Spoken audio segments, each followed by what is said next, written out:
He survived the apocalypse until the very end, not because he was weak, but because everyone he cared about died before him. Given 1 month to start over, he doesn't waste a second stocking food, building a private army, and preparing for the world's collapse. Now for the Void Sovereign with the power of subspace, surviving the apocalypse is no longer a problem at all. This time, he won't just become stronger, he'll build a team worth surviving for. Our protagonist, Chen Luo, has become a very cool guy, and right now he's dealing with a bunch of food deliveries and the like. He accepted the delivery and sent all the couriers away, and when they got paid, they started gossiping about him, calling him a fool. And why does he need so much food? MC looked through his list, opened the food containers, and thought how wonderful it was to be surrounded by so many pleasant, fresh smells. Who would have thought that just 3 days ago he was struggling with hunger during the apocalypse? That's right, in 27 days, a real apocalypse will begin in the world. 80% of the planet's population will turn into zombies. Of those who didn't turn, about 90% died at the hands of these zombies, and the remaining small portion of the planet's population began to evolve, acquiring supernatural abilities. The abilities were divided into physical, magical, and spiritual. The ability he received was an incredibly rare cosmic system called the Prince of the Void. Ever since he mastered this ability and was able to fight and defend himself, he began to feel free. But despite all his efforts, he couldn't save everyone. There was no one left but himself, only these terrible monsters. Being the only survivor, he felt loneliness slowly eating away at him.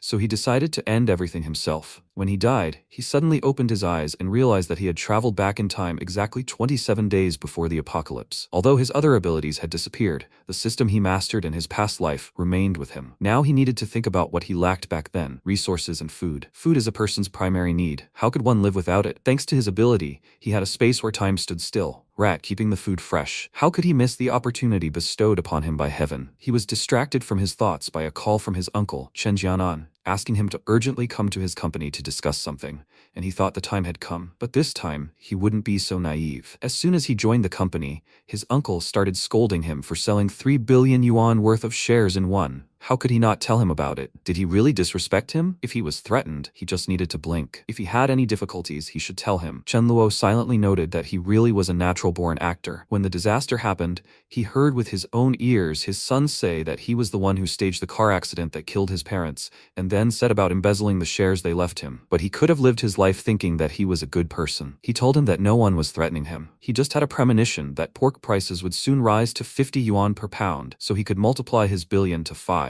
He jumped up from his seat and enthusiastically exclaimed that he needed to think more boldly. He was sure the price would exceed 100 per pound. His uncle was perplexed and had no idea what he was thinking. Was he out of his mind? He smiled nervously and offered to sell him this block of shares for 1.5 million.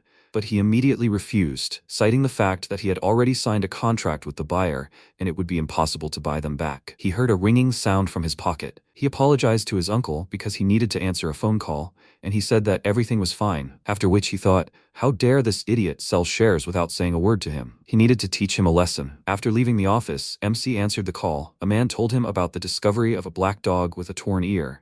They sent him a photo so that he could confirm that it was indeed his dog. Hearing this news, Chen Luo became excited. After the end of the world, savvy businessmen, tired of idleness, decided to compile a ranking of people with superpowers. In his category, he of course was in first place. In the fire category, first place belongs to Lin Yangzi, nicknamed the Scarlet Rose. The best abilities related to lightning, the hallmark of the Lightning King, are dogs. That's right, any creature that hasn't turned into a zombie is capable of gaining superpowers, but this is a dog. In recent days, when food is almost gone, dog meat is also a good option. Many dared to catch him, but no attempt was successful, except his. He was the one who ate him, so he is sort of familiar with him. Remembering that taste, he realizes that it was wonderful, and his left ear is proof of that. How good that there will be no shortage of food this time. So why not become companions? He will take care of him and feed him well. He glanced at the photo and told the man that this was the dog, and that he should send him the address. He'd be right there. He moved on in high spirits, telling the dog to wait. He'd save him, and he hoped it would acknowledge him as its owner. He went into his uncle's office to say goodbye, and he suggested they talk later. MC thought with a grin,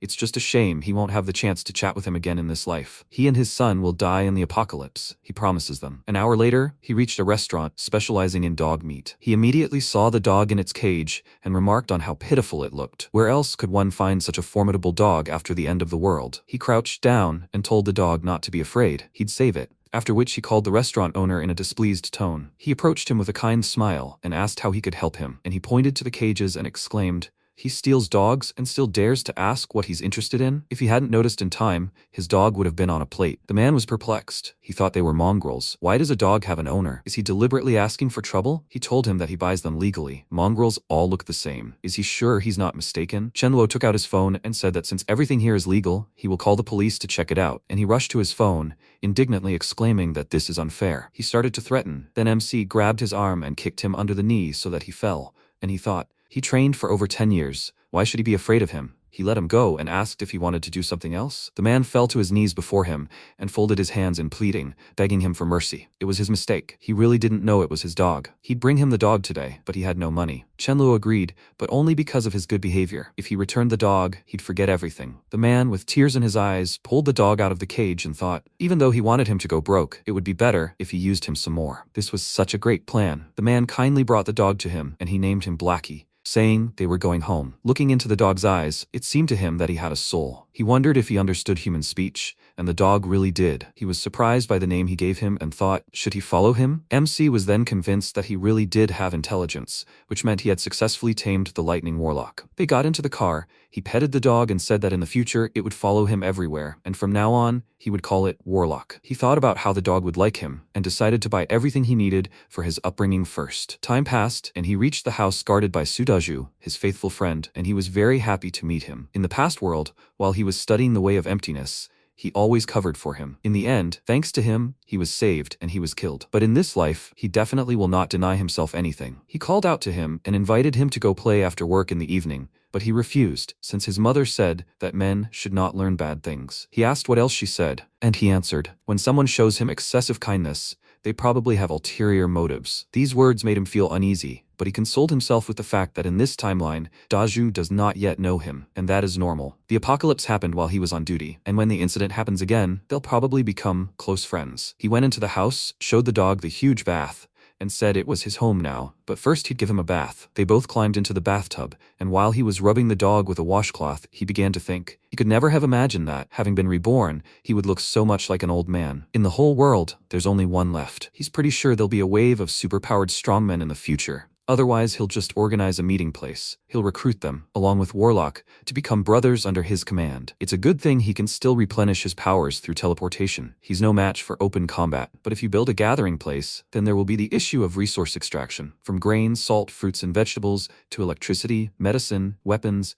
everything will be needed, especially water. After all, after the apocalypse, all water sources will be contaminated. No trick will clean them of viruses, and if you want to drink clean water, you'll have to wait for rain. He suddenly slapped himself in the face. He'd completely forgotten about the batons and stun guns. Warlock looked at him fearfully, and he reassured him that these were for zombies, not for him. He thought that zombies were afraid of electricity, but after the apocalypse, they wouldn't use it for long. But in the beginning, victory would be guaranteed with this. He picked up his phone to see what he needed, and decided to find something about alloy armor. That would definitely make him invincible. He could choose for now, and order only when the need arose. After that, he decided to have a snack, but he didn't forget about Warlock either. He attacked the food so much that Chenluo asked him to eat more slowly, otherwise he would choke, and promised him a life like a king when he stocked up on grain. He spat the bone out of his mouth. The dog did the same, and he was delighted, saying that dogs also spit out bones. And then he realized that he had insulted himself. There was a knock at the door. A woman named Ma Yu stood on the threshold. He didn't recognize her at first, but quickly remembered that he had hired her as a cooking teacher. He had completely forgotten that he had a lesson after lunch. He invited her inside, and she looked around and thought,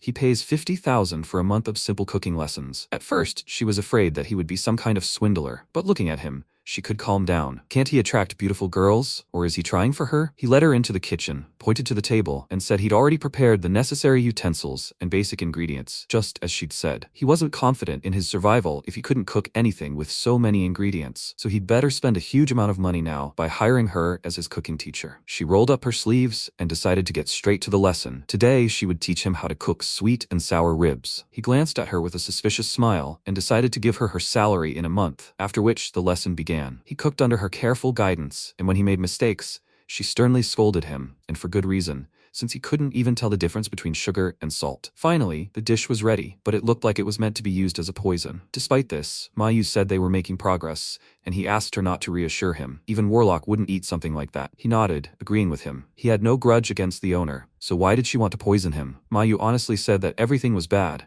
but at least the kitchen was still intact. MC was very upset. He really wasn't capable of cooking. It seemed like all he could do was find a great chef. The lesson was over. Mayu left, and he walked her to the door, noting that she was quite good. It was a pity that they hadn't met in their past life. Now he wondered what would happen to her after the end of the world. She was also lucky. He appreciated her. And then he saw something amazing. He couldn't even believe his eyes at first. Right in front of him were the sisters Mealing and Millie, and they were quite complex girls. After the eldest, Mealing, awakened as a fire mage, she became the first among all such mages. She was called the Maiden of the Blushing Rose and Living Flame. Her younger sister, Mealy, was even better. She was a light mage. Although she is weak in combat, she is an excellent healer. Rumor has it that she can even resurrect. He had a rather difficult choice ahead of him, but he would do everything to get them. He called his subordinates and asked them to find out about these sisters. The most important thing is that they like to eat. After all, food works miracles. He will stock up on everything they like, and after a day without food, they will be obedient. May 28th arrived. 5 days left until the end of the world, and this is what Chen Luo managed to find out. Mealing loves Sichuan cuisine, and Millie loves fish. Her favorite dish is salted pork legs. She also likes watermelons. This reminded him that pickles are also not bad. He needs to stock up on those too. There are 4 days left until the end of the world. He bought himself armor. Although it turned out to be heavy, he will be safer in it. He also decided to think about what armor he will give to Daju. There were 3 days left until the end of the world. He bought an electric baton, a high-voltage discharge that would instantly shock the target and could even kill them in a couple of seconds. Now zombies were no problem for him. When there were 2 days left, he bought a truck, and the night before, when he went to bed, he tossed and turned because his head was full of thoughts. He had been reborn. Maybe this end of the world wouldn't happen at all. If it didn't, then he had wasted his money on supplies. Despite this, he still wished for the end of the world to not happen. He would sacrifice himself for the good of humanity. This is some kind of monopoly. Is it bad to live one life well in a prosperous world? Why can't you survive the end of the world with people? And so he lay and thought until the morning, when there was about an hour and a half left until the end of the world. He called his uncle and apologized for disturbing him so early, but he had a matter with which he needed his help. He agreed without any problems. After all, he is his nephew, and he said that according to his observations, there will soon be a big jump in the growth of the game currency. It will definitely increase 10 times. But he knows that all his money is stored in pork, and he wants to put this reserve worth 1 billion as collateral to lend him 500 million. Time will pass, and these 500 million can turn into 5 billion. And everything will be returned to him along with interest. He is at home now, right? Now he will go to them. They will talk in person. He just wanted to talk to Brother Fei. Let him invite him. Seeing the ominous aura emanating from the owner, Warlock got nervous and Chen Luo went to kill. He got into the car and asked the dog to wait for him here. He will go sort out something. It is personal. For his own safety, let him not think of running away. He understood everything and barked back. Then MC looked at Dazu, who was still standing at his post. Although he lived perfectly well without him in his past life, he should give him some advice, since they are sworn brothers. He rode up to him and asked him to listen to him. When he woke up this morning, he felt uneasy. It seems something serious is about to happen. When 10 a.m. comes, let him be more careful. He was so assertive that the guy felt uneasy and promised him to be careful. After which, Chen Luo left. His uncle was already waiting for him with his son. He said that this boy wants to speculate in virtual currency. He really is not afraid of death. To be honest, even though this thing has skyrocketed in price now, it is really worth nothing. His son noted that the business was delivered right to his door. Why should he refuse? The man said that Chen Luo knows that he will deceive him, and for some reason he allows him to earn money. He doesn't think this is a trap? His son replied that he understood the psychology of virtual currency. It was the same as gambling. He urgently needed to spend money, but he didn't know many people. No one would give him 500 million, so he came to them. There was a knock at the door, which meant Chen Luo had arrived, and the man told his son to be careful. Fei greeted his dear cousin, who kindly spread his arms out to the sides and said, if he were braver, he would join him, but if he made anything, he shouldn't forget about him. It was already 9 a.m., and MC hugged him and promised to give him a sports car if he made 1 billion. The guy laughed and said he'd remember that, just so he wouldn't regret his words later. Food was prepared for his arrival, so they could talk over breakfast. 15 minutes had passed since the end of the world, and Chen Luo was enjoying his last peaceful meal, when suddenly he heard some sounds. Jianan asked his son to check. It seemed to be coming from the servants' room. Had Xiao Li fallen ill? Fei went to check, while MC looked up at his uncle with a serious expression and realized that the apocalypse had arrived. He ran after Fei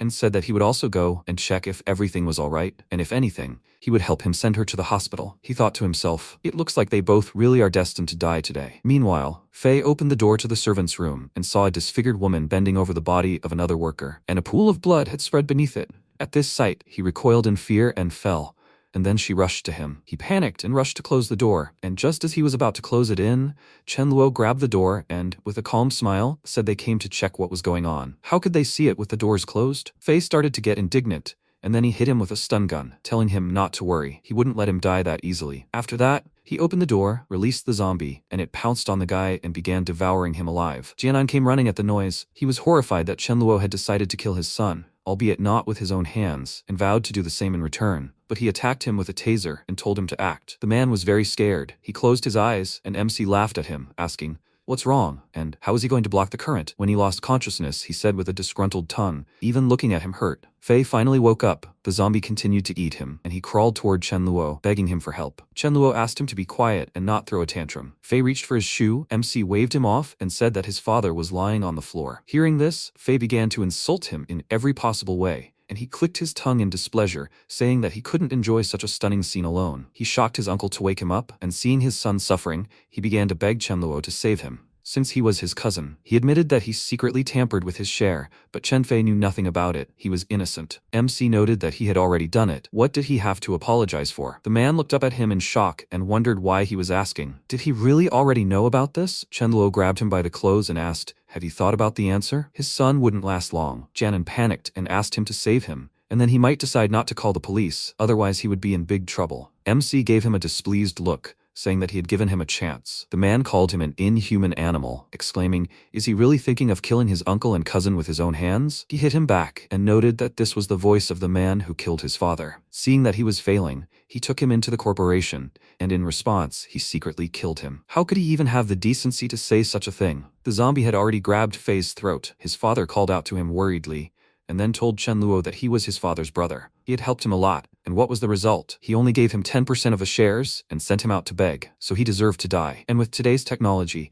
he definitely couldn't escape responsibility. MC reminded him that back then, 10% of the shares were worth 1.5 billion. Could an ordinary worker earn that much? He threw it at the zombie, calling it too greedy, and watching it being devoured, he thought of his father and told him that he had truly warmed the snake to his chest. As his son, he could only do this. Blood got on his face, he wiped it away, and when the zombie pounced on him, he wasn't surprised at all, having become a monster. She can't feel anything except the desire to eat people. He hit her with a baton, and she was immediately electrocuted and froze. Although they don't feel fear, they still feel pain, so it is possible to paralyze and stun them. Killing them is not difficult. You need to hit them right between the eyes. He plunged the blade into her forehead and thought that although it was disgusting, it was effective. And they also have a treasure hidden between their eyebrows, a crystal. He put it in the box as expected from the beginning of the apocalypse, even low-level crystals. After the apocalypse began, no matter whether a person with superpowers or a zombie, everyone would develop a crystal between their eyebrows. The energy contained within the crystal not only helps the awakened person speed up their recovery, but also level up. In short, it's a useful treasure that he should definitely collect as many as possible. The size and color of the crystal changes depending on the target's abilities and strength. A person or zombie with fire magic would have a red crystal. A person or zombie with wind magic would have a green crystal. A person or zombie with space magic would have a transparent crystal. When he retrieved the lightning magic crystal from the dog's brain, it was dark purple and the size of a chicken egg. When he went outside, he saw a little zombie girl next to his car. She immediately rushed toward him, and he told her to slow down and come to him. He would give her something tasty. He shocked her with a stun gun and remarked that this weapon was very useful. Having finished with the zombies, he took the crystal and returned to the car, and Warlock was shocked by his cruelty during the massacre of the zombies. Chenluo approached him and said with a smile that he felt their time for awakening would soon come, and then it would not be safe for them to stay outside. Now they needed to go home. After awakening, he could leave. They entered the house. The dog was scared, seeing 3 dead people, and while MC calmly ate apples, Warlock sat nearby and trembled from something. This was already starting to irritate him. He glanced at him to check what was wrong, but seeing lightning emanating from him, he immediately calmed down and thought, are his powers awakening? To avoid being hit, he hid behind the sofa, but fortunately, nothing happened. The sparks died down, and the dog passed out from fatigue. He emerged from his hiding place and thought, the strength of superpowers depends on 2 factors. Firstly, the sooner you start awakening, the greater your power will be. Secondly, the faster you awaken, the greater your power will be. Warlock already has his lightning magic at its maximum, and his intelligence must have also doubled. He's so jealous. He really is worse than a dog. Suddenly, he felt something, dropped the apple from his hands, and grabbed his head,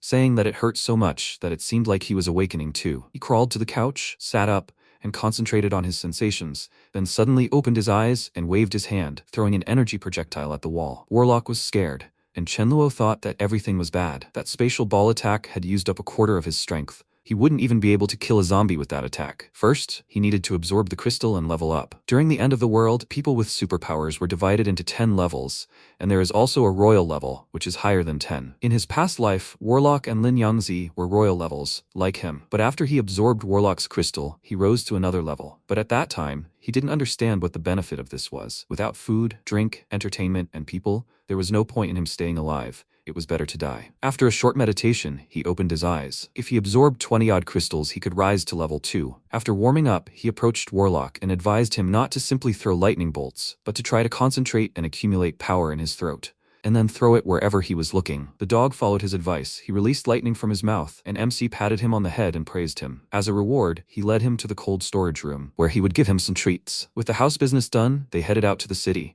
and he stopped at the supermarket and said there must be a lot of resources there. The building was big after all. Everyone says a thief never leaves empty-handed. In any case, there are a lot of good things there. They can't let zombies wander around there. He suggested the dog attack them both, and he agreed. Afterward, he put on his new armor and told Warlock that if he could attack, he should do so, but carefully, not head-on. He needed to use his agility and dodge their attacks. While they were walking to the supermarket, zombies pounced on them. He quickly dealt with them, but the dog had trouble. For some reason, his lightning bolts didn't work. Chenluo encouraged him, assuring him that everything was fine, but first, let him lead them away. While he was distracting them, MC entered the supermarket. As expected, everything here is so elite, and so he decided not to be shy. He used his strength to grab everything he needed, then left the supermarket and stretched, thinking that he had so much scope for his abilities, how good it was that everything could be taken for free. He called out to Warlock, since it was time for them to leave. At that time, he was running from zombies and was very upset that his owner could easily kill them, but he couldn't. Chenluo came to his aid. He pushed the zombie aside and patted him on the head, telling him not to worry. He was doing well. He just needed a little time, and then he would become the coolest dog. Warlock was very happy, and MC gave him a treat to calm him down. After that, they drove into the city. A guy in a yellow car caught up with him and asked if he knew what happened. He called the police, but they weren't answering. He calmly replied that it was perfectly clear. The end of the world had come. The guy nervously clenched his teeth, pondering the situation, and offered to team up with him, but he refused, and before he could express his indignation, he quickly drove away. He plans to take partners, but only the best. He hoped that guy wouldn't be offended by his cold-bloodedness. Although he has few resources, they are not infinite, so he needs to be more careful. He clicked his tongue in displeasure. He just remembered that the only way to get to the storage facility is through this road, but there's a whole traffic jam of zombies. Apparently, his only option is to kill them. He told Warlock to take a walk, but not to forget to defend himself, and when the zombies rushed to attack, he got out of the car and started hitting everyone with his electric batons. One of them pounced on him from behind. He hit him and laughed at him for not being able to attack stealthily, and then another zombie pounced on him. It wanted to bite him, but only broke its teeth on his armor, and MC threw it away, saying that a low-level zombie can't break that. During the apocalypse, there's no one to replace their teeth, so they need to be careful. Otherwise they will be gone, and all they will be left to lick. But they have nothing to worry about. They will die anyway. He wanted to rush into the attack, but as always, at the most necessary moment, his baton failed him. The battery died. The protagonist approached the zombie and said, "Okay, let it take the stick if it wants to. He could get a new one, after all." At that moment, thanks to his magical powers, he grabbed another one and struck the zombie. He said with a smile that it was good. The catch was big this time. Warlock asked again, "Didn't he say they were going to the cold storage room where they were now?" He replied that Warlock had made quick work of it. This truck had something even cooler than alloy armor and a stun baton. He'd save that for today. Let it jump in. He'd give it a ride. When they got into the truck, he said, "Look, the gates are just decorations for this giant." He stepped on the gas pedal and slammed into the gates, breaking them with ease, shouting, "That's really cool." When he got inside, he saw a lot of workers and realized he knew it would happen. Killing 100 zombies with a baton would take too long, and it would run out of power quickly. This would be much more effective, so he stepped on the gas again and started killing the workers. Warlock was horrified by how brutal it was, and the people watching from the side realized how brave he was. They thought this truck was stronger than the ones they had in the cell. Maybe they should ask him to get them out of here? He was all alone. Why would he risk himself and help them? Was he their father or something? In his opinion, the driver was a psychopath. Otherwise, he wouldn't have driven like that. He probably knew there were resources in the cell, scooped it all up and left. What good would it do him? Another guy suggested they save themselves by stealing the truck from him. It would be safer in their hands. They noticed he was wearing armor, and at that moment, the protagonist got out of the truck and slammed the doors. He looked around, and the guys continued discussing whether they just needed to steal his equipment, and they would be safe. What did they think about that?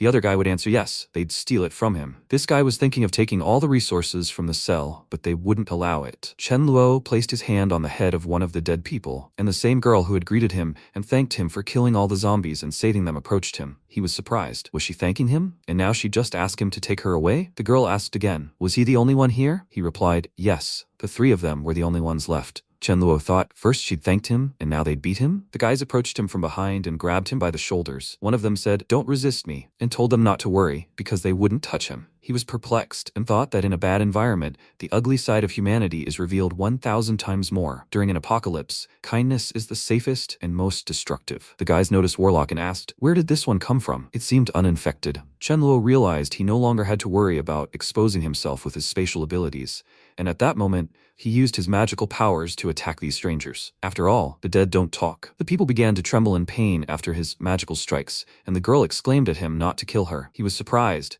Was it all because she was a girl? She began calling for help and running away from him, and Chen Luo thought she was fast, so he ordered his dog to act. Warlock jumped right at her back, causing the girl to cry out in pain and fall to the ground. He remarked that this is why they say the first attack has the advantage. After that, he directed his magical wave at the girl, and she cried out in pain completely. Now he decided to go shopping. He needed seasonings, seafood, and poultry, as well as pork legs and instant food. When he was back in the truck, he happily said, Warlock, they've collected several tons of resources. That's really cool. They'll go home and rest, then leave the grain silo and continue looting. They wondered how Daju was doing, and at that moment, a man appeared in front of him, shouting and waving his arms at him to stop and please give him a ride. Chen Luo wondered what was hidden under his clothes. Most likely, there was nothing good there. He had one rule for survival, never allow any threat to appear, and he couldn't allow even the slightest chance of that. The man continued shouting and waving his arms, but Chen Luo didn't stop and realized he couldn't do that. If the guy dared stand in his way, he would simply run him over. The man abruptly stepped aside, frightened by the man's attempt to run him over,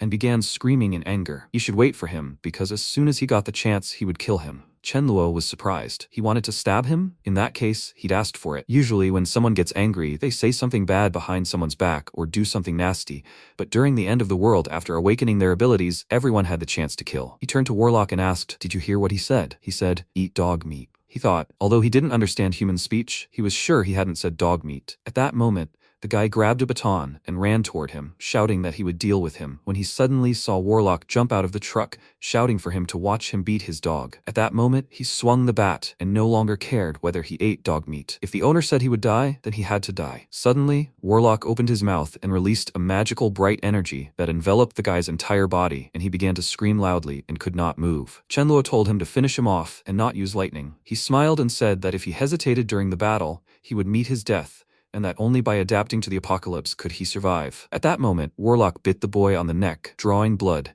and Chen Luo confirmed that he was doing the right thing. It was a good job, so they should go home. Warlock barked back and climbed back into the truck. As the boys continued on their way, they ran over people along the way, and Chen Luo said that the road in the forest was very narrow, making the truck difficult to park. Warlock should get out of the car and take the zombies with him, then park by the road and join him. Warlock jumped out and began barking at the people who had rallied around it. Chen Luo realized this was a good thing, because once Warlock got rid of the zombies, they'd return. He got out of the car and realized that when the time came, they would act as his unpaid guards, preventing other survivors from approaching the car and damaging anything. Fortunately, his rebirth hadn't affected the course of events, and Daju hadn't turned into a zombie. He must be safe. He noticed the zombie-turned passersby looking at each other in horror. The protagonist approached one of them, grabbed him by the hair, and thought about how, during the last apocalypse, Daju had fled into the forest. Apparently, he'd climbed over the fence and hid inside. It was a shame he couldn't remember exactly where he'd been hiding, only somewhere on the outskirts. It looked like he'd have to resort to the most primitive method, and he started screaming, Daju, can he hear him? Where is he? Warlock realized that screaming would only attract zombies. Master, has he gone crazy? At that moment, Daju heard his scream and realized it was him. The girl hugged him by the arm and asked him not to leave, as he was crazy and wasn't afraid of attracting zombies. Let him die if he wanted, but he wouldn't let them down. Daju thought this was really strange. Chen Luo understood that he was only putting himself in danger, and why was he looking for him like that? When he looked outside, Chen Luo asked again, did he hear him? He told him not to be afraid, and Daju said that things were bad, and they needed to check out the situation. The girl, her voice shaking, said that she would go with him and not abandon him. Let him watch. After all, she had said he would attract zombies. They looked out the window and saw zombies running past, and Chen Luo immediately began to attack. Daju shouted that he was really cool, and the girl said that with such a powerful stun gun, there was no need to be afraid when meeting a zombie. It was no wonder he was so brave. This made Daju exclaim and wave at him, signaling his presence, and Chenluo was overjoyed. When the girl saw Chenluo, she realized who he was and frowned. Chenluo also glanced her way and realized how he could have forgotten this hypocritical brat. In her past life, she had been such a burden to him and Dazu. She was very cunning, and in her past life, clean drinking water was scarce. Plus, there was a fear that some danger might lurk in the water, so she directly experimented on Daju. She would ask him to drink tea, and then drink it herself. Having become one with them, she would pull the wool over everyone's eyes, constantly saying in a sweet voice that it was always safe with Daju, but always so dangerous with him. After that, she immediately ran to Chenluo and said that she felt a closeness between them at first sight, unlike with Daju, who always exuded such coldness. Even when it came to sharing food, she always hid her share. She said she was really hungry, but she couldn't stand it. Daju told her not to be afraid and to take it and eat it, and he and Chenluo will try to find more food and return. Pretending to be hungry and pitiful, she played with him as she pleased. If she had the nerve to do that, how shameless she really was. Then, she shouldn't blame him for using her and showing Daju her whole life. He approached the boys and told Daju to come with him. They should stick together. Daju thanked him for this, and Jing greeted him, saying that he had mentioned him. Her name is Jing, and they share a common surname. They might even have been a family 500 years ago. They better hurry and stop chatting here, otherwise they'll get into so much trouble if they encounter zombies. Chenluo immediately led Daju along, and Daju realized he needed to befriend this Chenluo. With these two protecting him, he had the best chance of waiting for the rescue team. As they entered, they realized this house was too small, too furnished, and even less so, too beautiful to compare to the previous one. If Jing could wait for the rescue team here and take Chenluo with her, wouldn't she be killing two birds with one stone? A brilliant thought occurred to her, and suddenly Chenluo asked if they were hungry. They shouldn't worry. He'd go get some food himself. They blushed with embarrassment and thanked him, and Chenluo began to think he couldn't help this scum. At that moment, he conjured magical beams of light and wondered if she'd hurt them so severely in her past life. So how much harm would it do her if he gave her provisions now? He grabbed Warlock, who began screaming loudly, and a moment later brought food on a plate, saying that this was all they had in the house and that they could eat it. Daju asked if he'd at least saved some for himself. Chenluo replied yes, it was fine. If they had a chance, they'd go to the supermarket for food. He started eating and asked if, since she was a girl, her appetite was weak. Would one piece be enough for her? She replied, of course. Thank him, and mentally cursed him. How could anyone possibly be full from such a piece? Oh well, after all, when he was full, Daju would be able to find him more food. At that moment, she tasted the food and wondered if this bread tasted disgusting. It had gone bad after all. Warlock, watching the scene, wondered why she dared to eat the bread he'd rubbed his ass with. She was so cool. Chenluo smiled and mused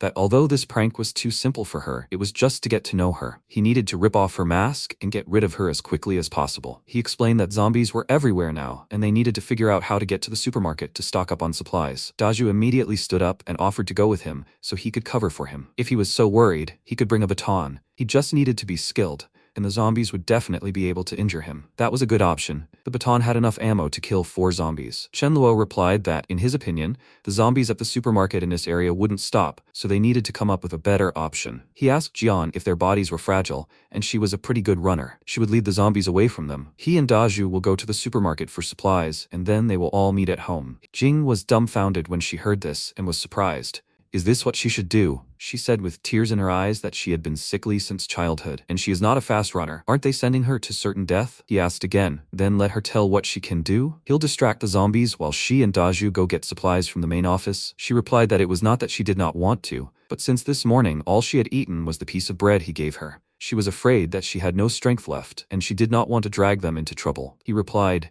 that no matter what option he offered, she could do nothing. She only wanted him and Daju to take risks, and she would sit and live at their expense. Jing wondered what was wrong with him. He also wanted her to work with them, and is it not necessary to take care of the girl at all? He does not take care of her at all. She turned to Daju and tried to say something, but Chenluo interrupted her, saying he hadn't had any water since morning, and his throat was dry. It was also his fault. There wasn't even mineral water in the house, and the tap water was unclear whether it was pure. He suggested that maybe she could try it for him. Jing let her try it, and he wouldn't send her anywhere. She was angry. Was she some kind of guinea pig or something? What if the water was dirty? She didn't want to drink it. She had a bottle in her backpack, but she didn't dare drink it with Daju around. But what could she do with him around? That's why she endured it. She would soon die of thirst. She replied that she could wash their clothes and take care of them, just never create such difficulties for her. By the way, could they let Warlock try the water and see if it was drinkable? Warlock, surprised, turned to her and thought that even though he wasn't human, she was still a dog. She wants to experiment on him? He'll bite her right now. At that moment, Warlock lunged at her and bit her,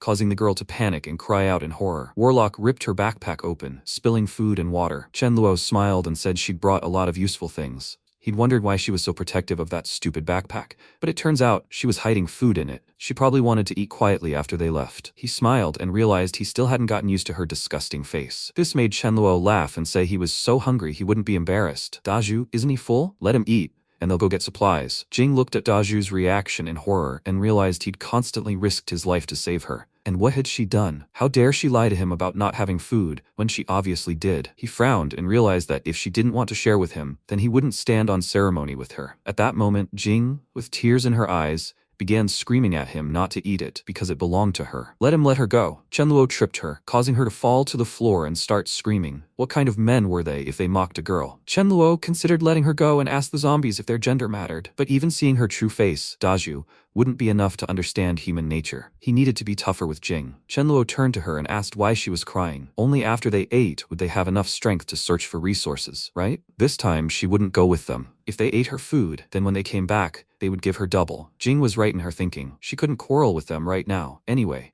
she replied that she was wrong. She'd simply been hungry since childhood, and that was why she'd reacted automatically. Let them forgive her. After all, she really didn't want this. He was amazed at her imagination and, turning to Daju, suggested they go to the supermarket. He would go and get ready, and they could stay here for now. He replied, okay. He understood everything. He approached Warlock and asked him to bring zombies here. About 10 of them. Warlock asked again, Master, is he serious? He understood that they needed to bring zombies, but he didn't understand that. He asked them not to think too much about it, that he would come back and understand, and was already leaving, and now the fun began. He came out to them and asked how the two of them had rested. Jing exclaimed that it really smelled of garlic in here, and Daju asked why they needed so many. Chenluo replied that they didn't know, but as he was leaving, he saw someone had learned this trick from a movie. The man hung garlic on himself and saw with his own eyes the zombies running away in fear. At that moment, he realized they had fallen into his trap. Unfortunately, movies and reality are diametrically opposed, and the smell of garlic would only attract the zombies even more. He was saying what a shame. There was only enough garlic in the house for 2, and when they went to the supermarket, they would see if they could get more. Suddenly, they heard a crash, and Chenluo turned around and asked, did they hear that? It sounded like zombies were nearby. Jing exclaimed, what's that? Zombies only gather in groups when they wanted to attack. So what would she choose? Fight them or take the life-saving garlic? At that moment, Jing became frightened and exclaimed that they had broken down the doors. Chenluo asked Dazua to pour garlic juice on himself, and he looked at him silently, realizing that even though he was disgusted by her now, she still didn't deserve to die. There were clearly quite a few zombies, so wouldn't she die if he took the juice? Jing realized there was only 1 cup of garlic juice left, meaning only one could survive. She immediately turned the juice over her head, thinking that she was the one who had to survive. Daju looked at her with irritation and realized he was planning to give her the juice himself, but Chenluo interrupted him and asked him to watch. After the end of the world, he shouldn't treat people well in vain. This is all because there are people who are unworthy of being human. Jing screamed. Did he deceive her? Chenluo asked again. Didn't she throw herself into this? Did he really force her to pour the juice on herself? In fact, zombies are very sensitive to the smell of garlic, and that's why she'll be finished. Jing clutched her head and exclaimed,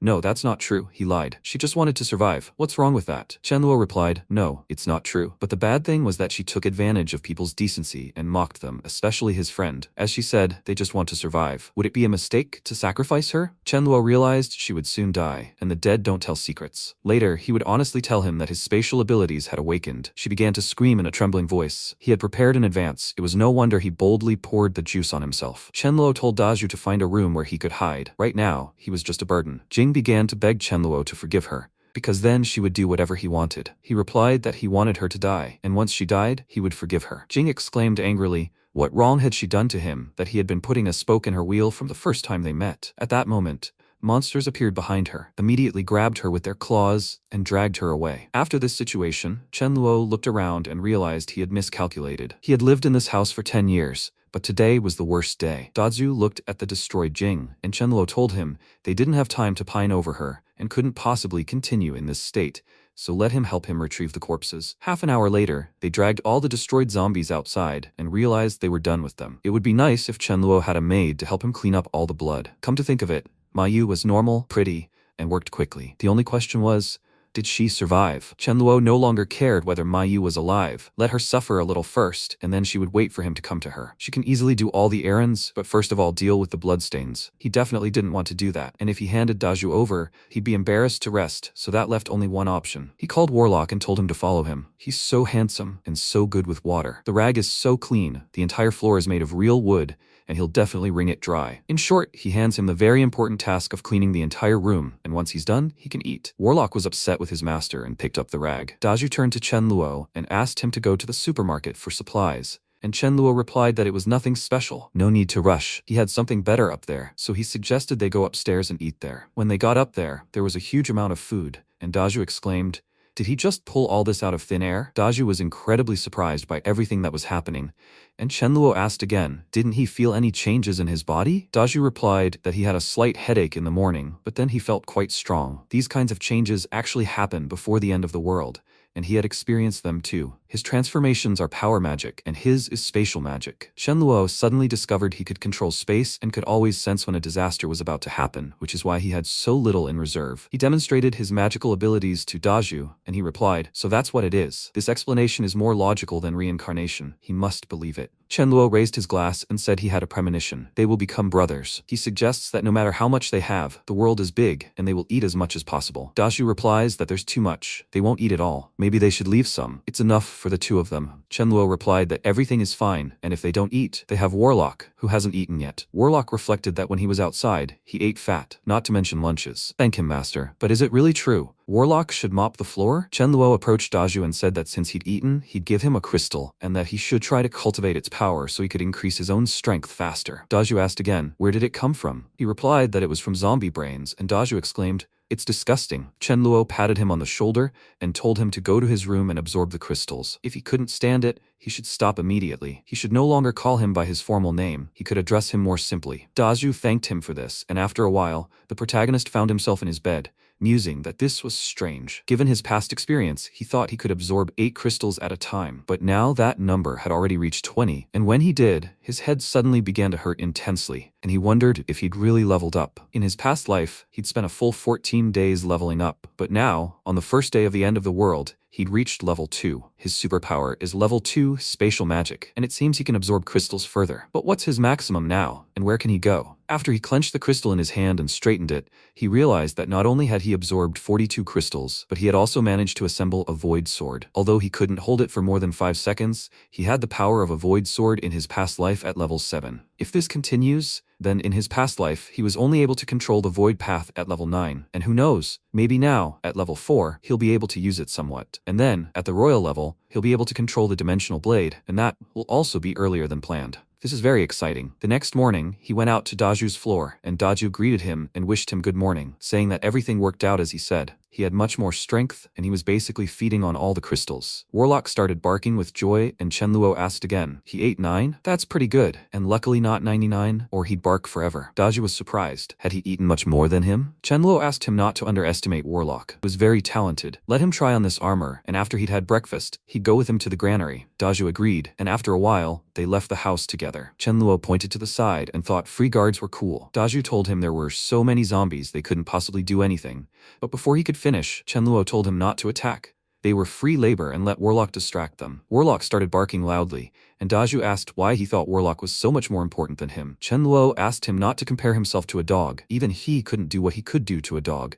It all depended on one's strengths. Daju asked again, is there anything he can do but Chen Luo can't? The protagonist confirmed, of course he can eat shit. Would he dare do that? Warlock turned around angrily, shouting that it was slander. After some time, they found themselves in a grain silo, where they destroyed many attacking zombies while driving a truck. Daju was saying that the truck was so useful, and Chen Luo responded strangely. There were a lot of workers in this grain silo, and there shouldn't be a single survivor. He had caused such a commotion. Why wasn't anyone calling for help? Some grain silos have large basements. Maybe they were hiding down there and couldn't hear? This passage must lead to the basement. They needed to go and see what was down there. When they opened the doors, Chen Luo realized that these were normal zombies who didn't eat people so cleanly. Perhaps some small animals had mutated in the grain silo, ants or rats, but both live in packs, and there are probably a lot of them. They can't take such risks, no matter how normal everything was before. Safety is more important. At that moment, they were both stunned by what they saw, and Daju exclaimed that there were rats there. Chen Luo exclaimed that they needed to get away from here as quickly as possible,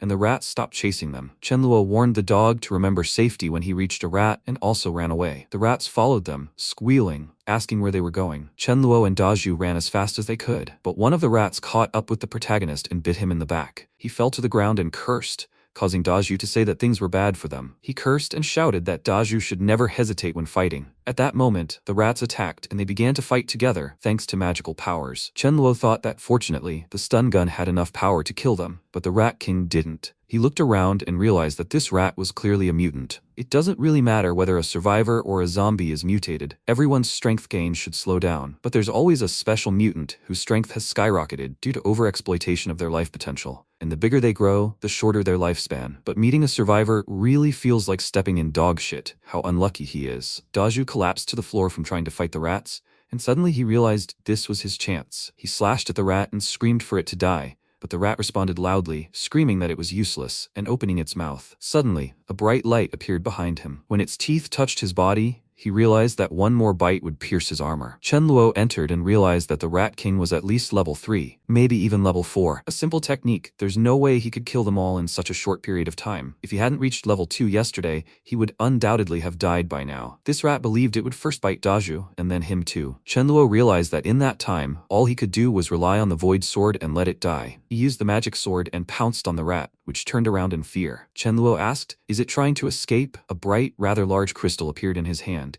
and Chenluo said, "It has good front teeth. It would make a good weapon." He didn't have the strength, so he should try to pull it out. Daju responded, "Yes," and at that moment he also tried but cried out that it was hard. A moment later, he finally pulled out the Rat King's fang and cried out with joy that it had worked. That was good, so they wanted to go and see the basement. Daju exclaimed that Chenluo was creating such a huge space, and the protagonist replied, "It's not huge, just about the same size as this granary." They couldn't let on how much supplies he'd stockpiled. Let him remember that. They couldn't tell anyone about this. Daju told him to relax, because he understood that even under threat of death he wouldn't say anything. They looked up, and Daju asked why it had suddenly become dark.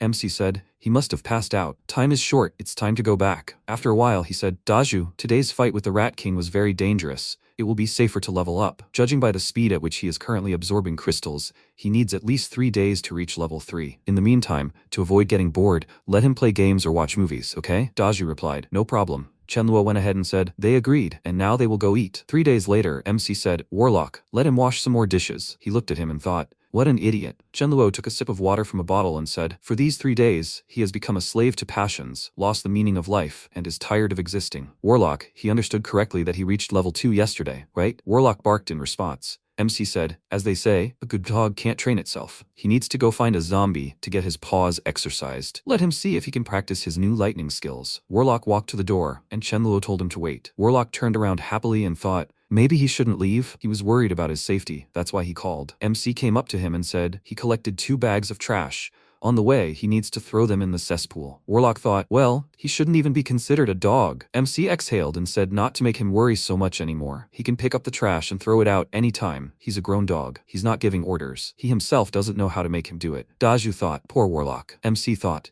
he urgently needs Mayu to take care of the household. He remembers she lived somewhere nearby, in a dormitory for employees of a 5-star hotel. Decided, as soon as he upgrades his abilities to level 3, he'll immediately go check on her. After a while, he went to bed when he suddenly remembered something. He grabbed his head and thought, in his previous life, he had to spend half a month to break through, and now it's only 3 days. He upgraded his abilities to level 3, Warlock. He sighed, and thought, Warlock, in this life he should be glad he's with him. Otherwise, he'd have to fight against him somewhere, and even sneak attacks. The duration of the Void Sword increased from 5 seconds to 20. He finally had the strength to take a walk. He got out of bed and thought it will be dawn, and he'll go look for Mayu. He can still replenish his crystal supply on the way. How good. On the second day, Daju shouted, brother, he found the workers' dormitory. It's here. Chenluo replied, he's coming. A hotel worker, Liu Wenbo, crawled inside and asked for the 2 of them to be rescued. MC looked around and said, thank goodness. They've been killing for over half an hour. Time to take a break and meet the survivors. He turned around and asked, does he know Mayu? Wenbo replied, he knows. MC asked, is she somewhere in the dorm? The guy pointed forward and said,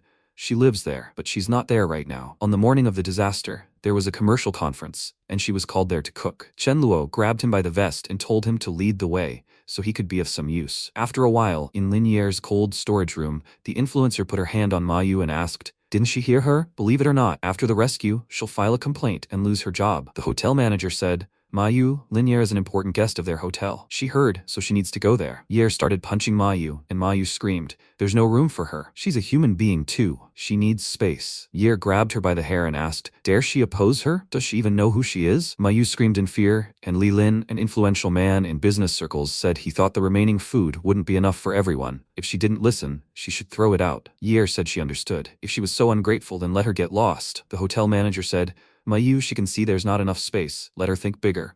All that's left is to sacrifice her, and she'll run away somewhere else." Mayu asked again, "Will she run away? There are zombies outside. Where is he suggesting she run?" The men started pushing her and saying, "Yes, they will all think of her. Let her go in peace." Mayu said, "Manager, it's clear he's sending her to die." The man shouted, "Stop talking. Let her get out of here." They pushed Mayu out of the freezer, and Yer folded her arms across her chest and said that since she angered her, this is the end for her. Mayu turned around and saw the monsters. She thought, she needs to be patient. She will not let them laugh at her tears. How infuriating. She will pay any price to whoever can kill them. The zombies rushed towards her and she thought, it's a pity. It looks like there is no chance. She closed her eyes and thought, it's funny, she saved them and they sent her to die. At that moment, a scream was heard. Mayu. She turned around and saw MC, who rushed towards her and said, "Mayu, it's him, Chen Luo. He came specially to save her." He thought, the chef is not dead. He will have delicious food. He risked so much. Is she touched? Now she will definitely be his chef. Mayu said fearfully, "Chen Luo, thank you." She. MC covered her mouth and made a quiet gesture. He turned to the monsters and told her to wait until they cleaned everything up and then they could chat. MC and Daju attacked the monsters and Yer saw it through the window in the door and screamed. They were saved. They waited 5 days and finally saved. The last zombie fell to the ground and the people came out of the freezer to meet MC. Yer waved and thanked him for saving them. She said hello and said, she is Lin Yi. She's very glad to meet him. She smiled and thought,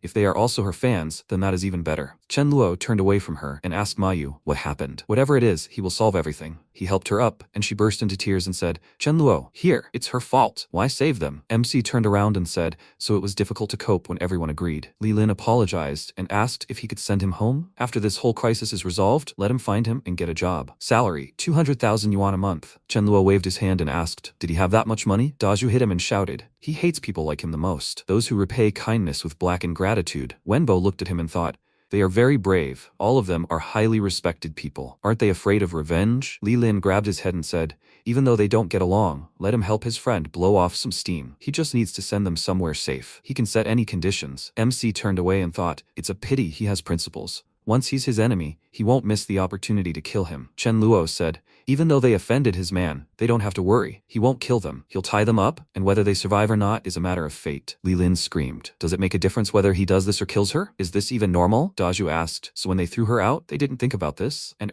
fell to her knees and begged him to save her. She will do anything. MC thought, does she think one word from her and everyone's pants will come off? He ordered her to get lost and called her cheap. He started tying her up and said, he hasn't taken a bath for several days, whether she wants it or not, and the dirt has accumulated. She can help him wash himself. He tied her up and stuffed a rag in her mouth, told her to go. They will leave them to their own devices. Wenbo ran after them and said, he wants to come with him. MC turned around and asked, does he think there's room for him? Is he worth taking? Wenbo screamed, he can. Chen Luo handed him a stick and ordered him to take it. He ordered him to kill a dozen zombies on the street, and then he can go with him. Wenbo answered fearfully, no, he can't. MC looked at him and thought, he gave him a chance, and he didn't take it. He said he wouldn't accept him into his team, but he would give him an advantage. He would give him 3 minutes to browse the shops freely, and then he would take him to the dorm. Let him consider this his gratitude. Mayu, he lacks logistics there, no one to cook, and he immediately thought of her. He would rather kill zombies than wash dishes, pots, and the like. He guarantees her safety, food, drink, and he will not offend her. It sounds a little arrogant, but meeting him is the happiest event in her life. So what's the answer? Does she want to leave with him? Mayu screamed. She does. MC said, then welcome to the team. They will wait for this guy, and then they will celebrate well. Throw a feast. Naturally, she will cook. Mayu answered, okay. After a while they arrived home and MC asked, so basically he has spatial superpowers. Daju has superpowers. And what about her? She hadn't felt anything special in the last 5 days. Any awakening of her powers? Mayu replied that on the 3rd day, she had a severe headache but no powers. She didn't remember anything like that. She was constantly hungry and didn't pay attention to anything. MC said that powers don't awaken on the 3rd day, so that's good. That's not bad at all. Now she needs to listen to his instructions and try to feel the strength inside her slowly. Mayu closed her eyes and released fire from her palm. They cried out together, is that fire? MC thought she had fire magic, which meant the food would be much tastier. She and the master chef, he had hit the jackpot. Half an hour later, Daju said how delicious it was. The chef's dish was incomparable. Chen Luo looked at the variety of dishes and asked, so what are they waiting for? They are starting. He tasted the food and cried out with tears in his eyes. The tofu was so tender and delicious. Finding Mayu was the right decision. After a while, he turned around and thought, it looks like he won't have to wash the dishes anymore. MC told Mayu to take her time. First, she should go with him to look at the room. Let her go and look, and if something is missing, she will tell him. She can wash herself calmly, but be careful. You can't drink raw water. And also, she lost her phone, right? He handed her the gadget and said, this charger and phone are for her. There are movies and books in case she gets bored. And for the next few days, she can't go anywhere. She needs to stay home to level up her abilities. He'll tell her how to level up her abilities a little later. A few days later, MC said, finally level 3. He stood up and said, judging by the speed, it would take him 10 days to level up to level 4. He still needs to go out and replenish his crystal supplies and look for Millie and Mealing. He thought 10 days had passed, and he still doesn't know if they've experienced the horrors of the apocalypse. Although now is not the best time to take them, he needs to go check, so that others don't take them first. Chenluo started down the stairs and said, after all, this is resurrection magic. People don't hold such power in their hands. He's afraid that he will suffer heavenly punishment. After a while, MC said that he and Daju will go collect the crystals. While they are gone, no one can be let in under any circumstances. Even if the person is dying, it is forbidden. Mayu needs to lock the windows and doors, and do not even stick your head out the window or go outside. Otherwise, she will be responsible for the consequences. She told MC to relax, she knows. After some time, they were fighting monsters, and Chenluo asked Daju, how much did he collect? Daju answered, about 500. MC stretched and said, not bad. He thought the beautiful sisters lived somewhere around here. They will go and see. Chenluo told him to go back to the truck and rest, and he and Warlock will finish here. Daju replied, okay, brother. After some time, MC was standing near the building and asked, House 3, Apartment 201? He crouched down and told Warlock to go up to Apartment 201 and sniff if anyone is home. Warlock replied, now that is a thing worthy of a dog. He turned around and growled, and MC asked, what is it? Warlock rushed into the bushes and barked loudly, and Chenluo screamed in fear, Warlock!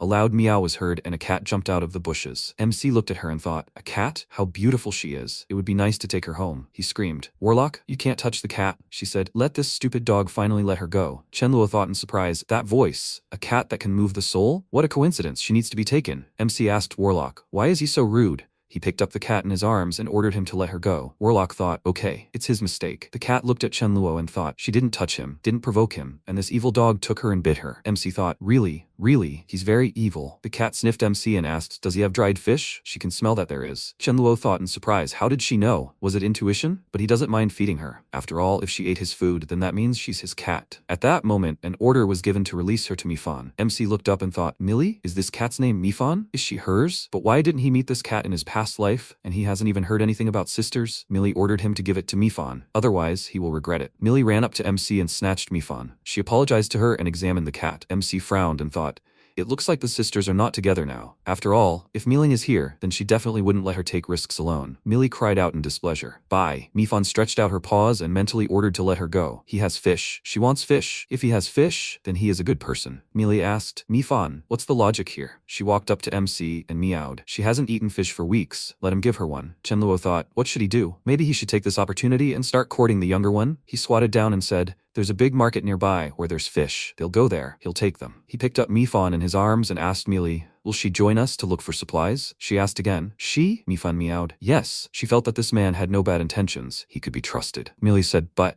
Mifan frowned and thought, well, there's no need to go anywhere, and they're leaving. If she's old-fashioned, let her wait at home and she'll bring food. Millie cried out, no. She'll go with them. Let them wait for her. She needs to get something. After a while, she went outside and said, she's ready. She looked at Dazu and said, and this. MC put his hand on his shoulder and said, this is his friend, Sudaju. As they say in games, he is a reliable comrade in arms, and this is his companion, Warlock. He has lightning magic. She can call him Thunder Warlock. Millie looked at Warlock and thought, can a dog release lightning? It turns out that Mifan isn't the only one with superpowers. MC said, his name is Chenluo. He is a spatial mage. And she? Millie replied that Mifan can communicate with people. He must already know. Her name is Millie. She has abilities equivalent to a cleric. Mifan screamed in fear. Zombies! Zombies! MC said to be careful, and Millie said she can increase their powers. She stretched out her hand towards them and released her mana. Chenluo said, that's cool. He thought, she is only level 1, isn't she? And she was able to increase his power by 1/3. Millie looked at the guy's attack in surprise, and Chenluo shouted, get back, he's attacking. Millie screamed, don't. She'd never fought a zombie before, she'd get the hang of it. Still, she needed to take this step. Chenluo looked at her and thought, she was fragile on the outside, but like a stone on the inside. It's no wonder she survived the apocalypse. But the rolling pin would be a real limitation. He asked Daju to give Millie the iron baton. Daju handed her the baton and told her to take it. She could do it. Millie picked it up and thought, she's not afraid. She wasn't scared. She could do it. She definitely would. She screamed loudly. She could do it. She hit the monster with the baton and screamed, "Poison!" She started swinging it around quickly and screaming, "Poison!" MC looked at her in surprise and thought she'd overdone it with her courage. After a while, Millie started to feel nauseous, and Chenluo said she did a good job. He handed her a bottle and told her to drink some water. She took it and thanked him.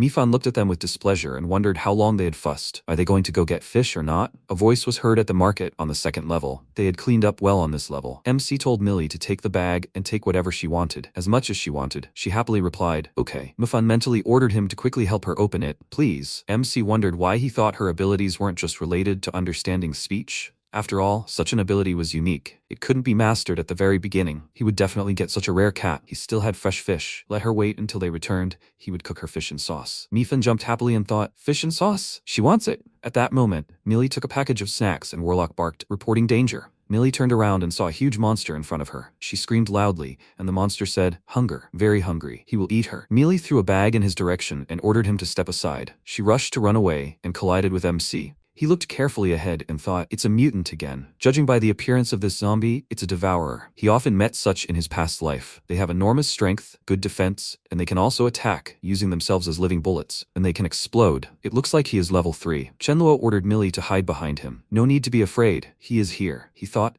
but he is not afraid of him. This is a chance. He attacked the monster and ordered him to die. MC squeezed the sword in his hands and cut it. He ordered Millie not to look. His corpse is disgusting. Millie clung to him and thought he was able to kill this terrible monster with one blow. He really is a handsome man. MC told her to take his hand. He would lead her away from here. After a while he said, "Okay, she can open her eyes." She opened them and wondered how she hadn't noticed him before. Chenluo is so handsome. He looked at her questioningly, and she turned away and thought, his reaction, a nightmare. MC thought, he didn't think the devourer who appeared would have such powers. The hero saves the beauty is such a hackneyed trope, but it's so effective. He patted Millie on the head and said, "Millie, they will form a team and take care of each other." She said yes. MC said, "Fortunately, they found good resources. They will go to his place and have dinner there." Millie apologized to Chenluo and said, but she needs to go home and wait for her sister. Otherwise, when she comes back and doesn't see her, she will be very worried. MC asked, how about she go back and wait for her sister, and he will go? Mifan fearfully told her not to agree. She left a note at home, right? Miling will see and won't worry, and she has a premonition that Miling will definitely not come back today. And also, he said that he can cook them fish and sauce. It's fish. Today, everything she said, she has to give her. She wants fish, fish. Millie said okay. Chenluo, is his house nearby? MC answered of course. After a while she said in surprise,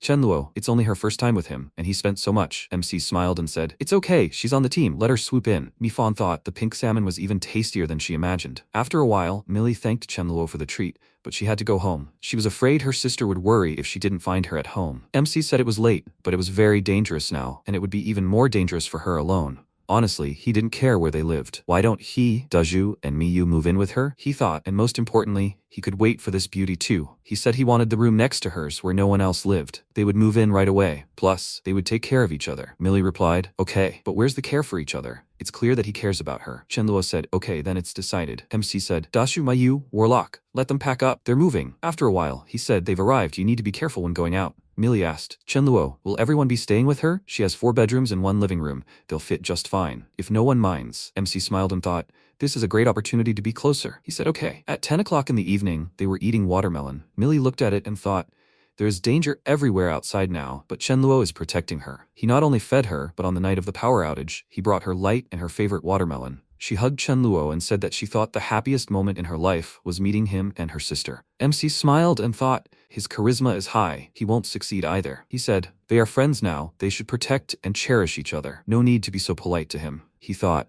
what a pity that he met Millie today. He was too hasty. Otherwise, his face will give everything away. He said, but he is still holding the watermelon. Is she sure that she doesn't want to try first? Will she hug him again? Where will everyone sleep tonight? Millie pointed her finger at the room and said, Sister Mayu, she sleeps here. Previously, classmates sometimes spent the night here when they came to visit her. Brother Daju, he and his sister drew in this room. They will move the bed, and they can live. Chenluo, this is her sister's room. He will be here. MC thought, will he live in Miling's room? And when will she return? He doesn't care. He'll live there first, and then they'll decide. He said, by the way, these crystals are hers. He will teach her how to use them. After a while, he asked, did she understand? Millie created a small glow, and Chenluo said, okay, he'll go to the bedroom to look at something, then rest in the room. Millie said, okay, good night. MC opened the door and saw Mifan, who was lying on the bed. She asked, idiot, why did he come? Today she will sleep with him, and tomorrow with Millie. MC asked, does she also know how to share her well-being equally? Well, she is a cat. Then today let her spoil him well. Improve themselves with him together. Mifan fan meowed in response. After a while, the zombies burned and a scream was heard. Now, the guys said, Mealing, they. Zhang Zhen, Mealing's classmate, said,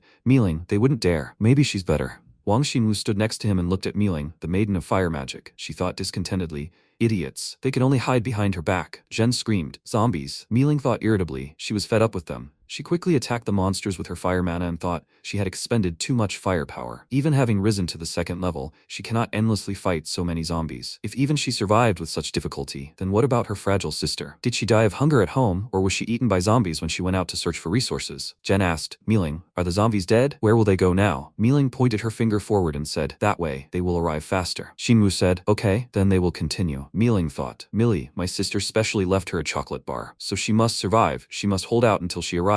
At this moment, MC asked, Mayu, did she make barbecue? How will they eat today? Mayu replied that although it couldn't compare to the cooking of top chefs, it would definitely be better than what he ate outside. She marinated it. If he wants, let him try one skewer and tell you, but the barbecue is too smoky. You can't cook it at home. Shenluo said, it's okay. They'll grill it on the roof then. At that moment, a cry rang out. Millie, is she here? She stood up and screamed, sister. Her sister is back. MC thought, Mealing, she's finally here. Millie threw herself into Mealing's arms and she screamed, sister, she's here. Shenluo smiled and thought, the sisters meet again. This is not bad, very touching. And where did these two come from? Jen thought, Mealing is the beauty of the school. He never thought her sister was the same. No wonder they'd been after her for so long. Xinwu replied, yeah, if they can get the sisters, then they will definitely get some.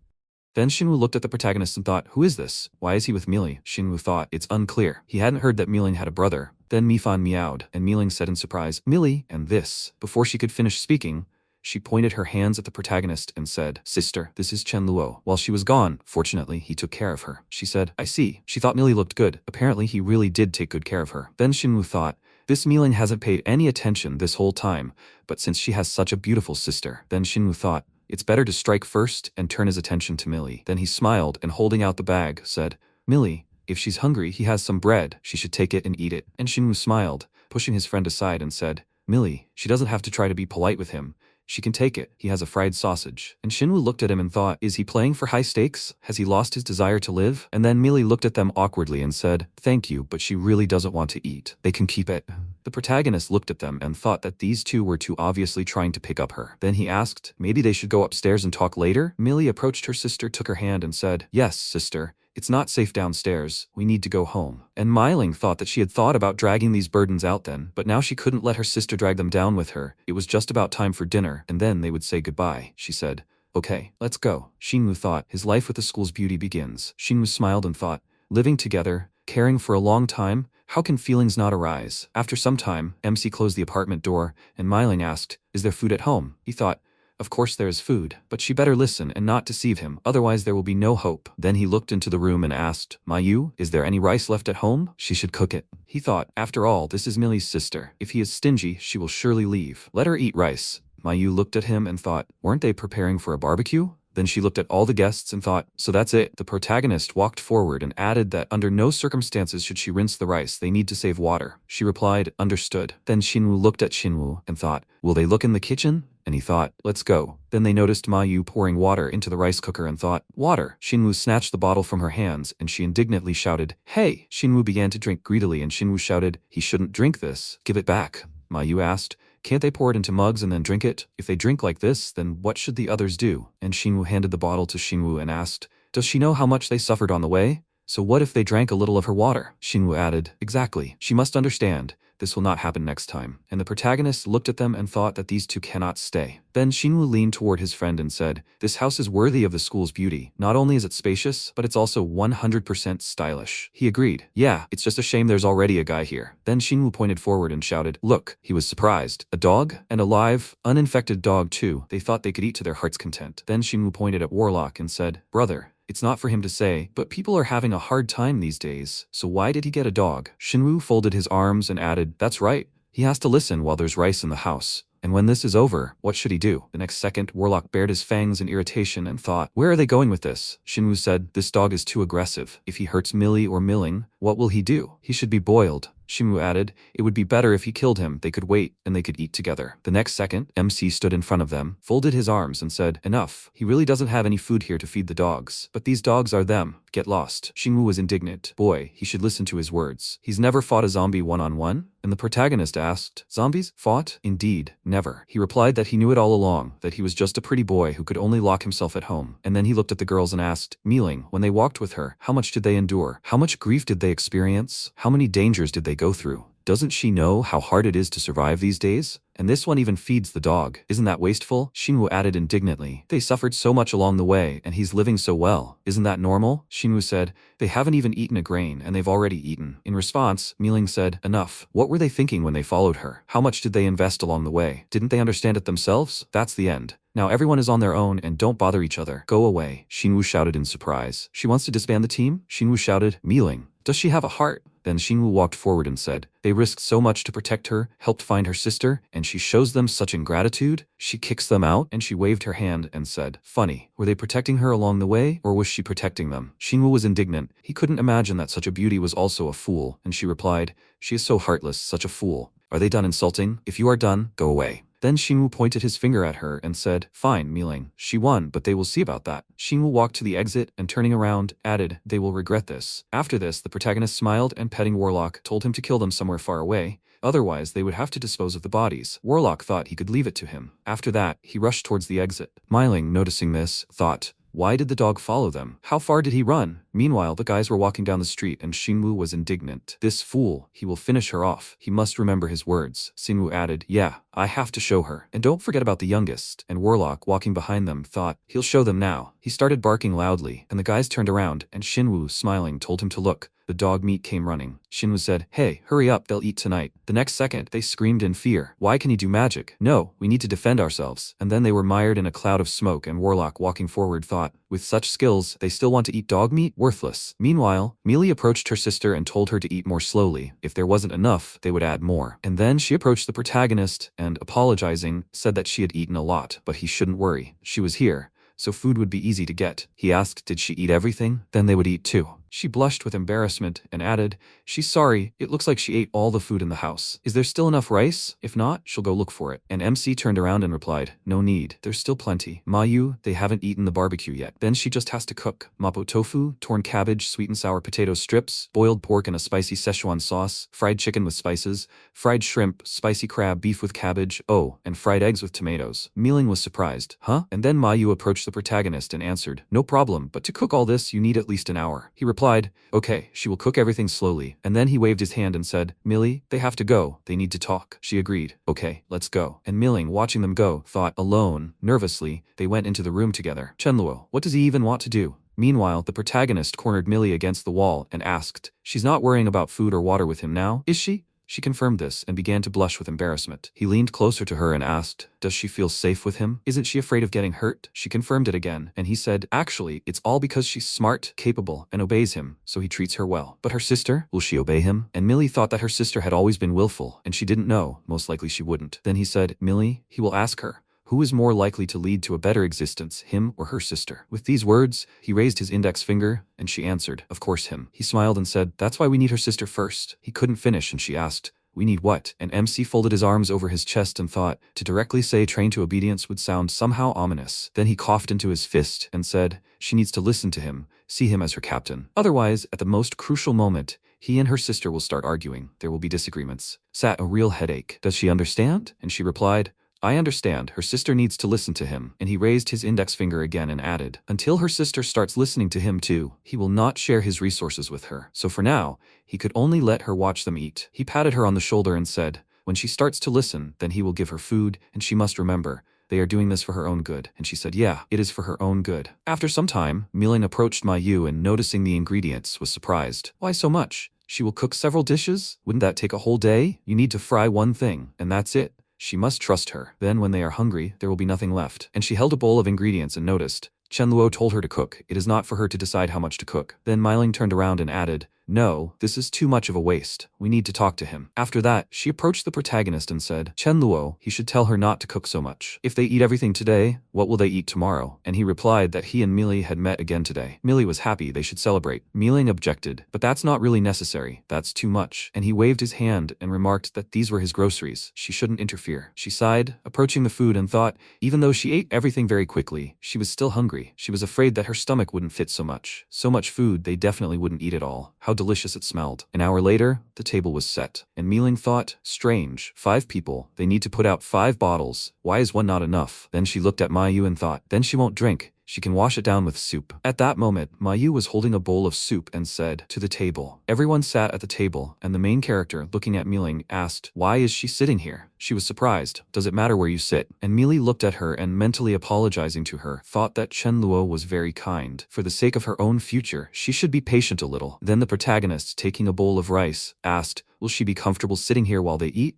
Of course, if she wants to watch them eat, then she can sit. And she indignantly shouted, what does this even mean? And her part? Didn't he say that they would celebrate her meeting with Millie? And he smiled and answered, that's right, but he didn't say that she would eat with them. She can look at the table. Everyone here except her is his people. Only if she is his person can she eat the delicious food that he brought, risking his life. Then he looked at Millie and, pointing his finger at himself, asked, is she on his side, right? She must tell him. She answered, yeah, sister, she is Chen Luo's person. Then MC asked, Daju, Mayu and they? Daju, he replied, brother, no matter fire, water, or copper pipes, he will always follow him. Mayu added, he saved her. Her life now belongs to him. Warlock began to bark, meaning that he was also the master's man, and Mifan began to meow, meaning that there was only delicious food here, that she and Chen Luo were together in life and death. Then the protagonist smiled, looking at Mealing and asked, does she see? Everyone at this table is his friend, that's why he wants to share with them, but her? Well, who is she? She doesn't have any abilities and she wants to sit at the table with everyone, unless she shows him her obedience, calls him brother, extends a hand of friendship, then they can be together. Before he could finish speaking,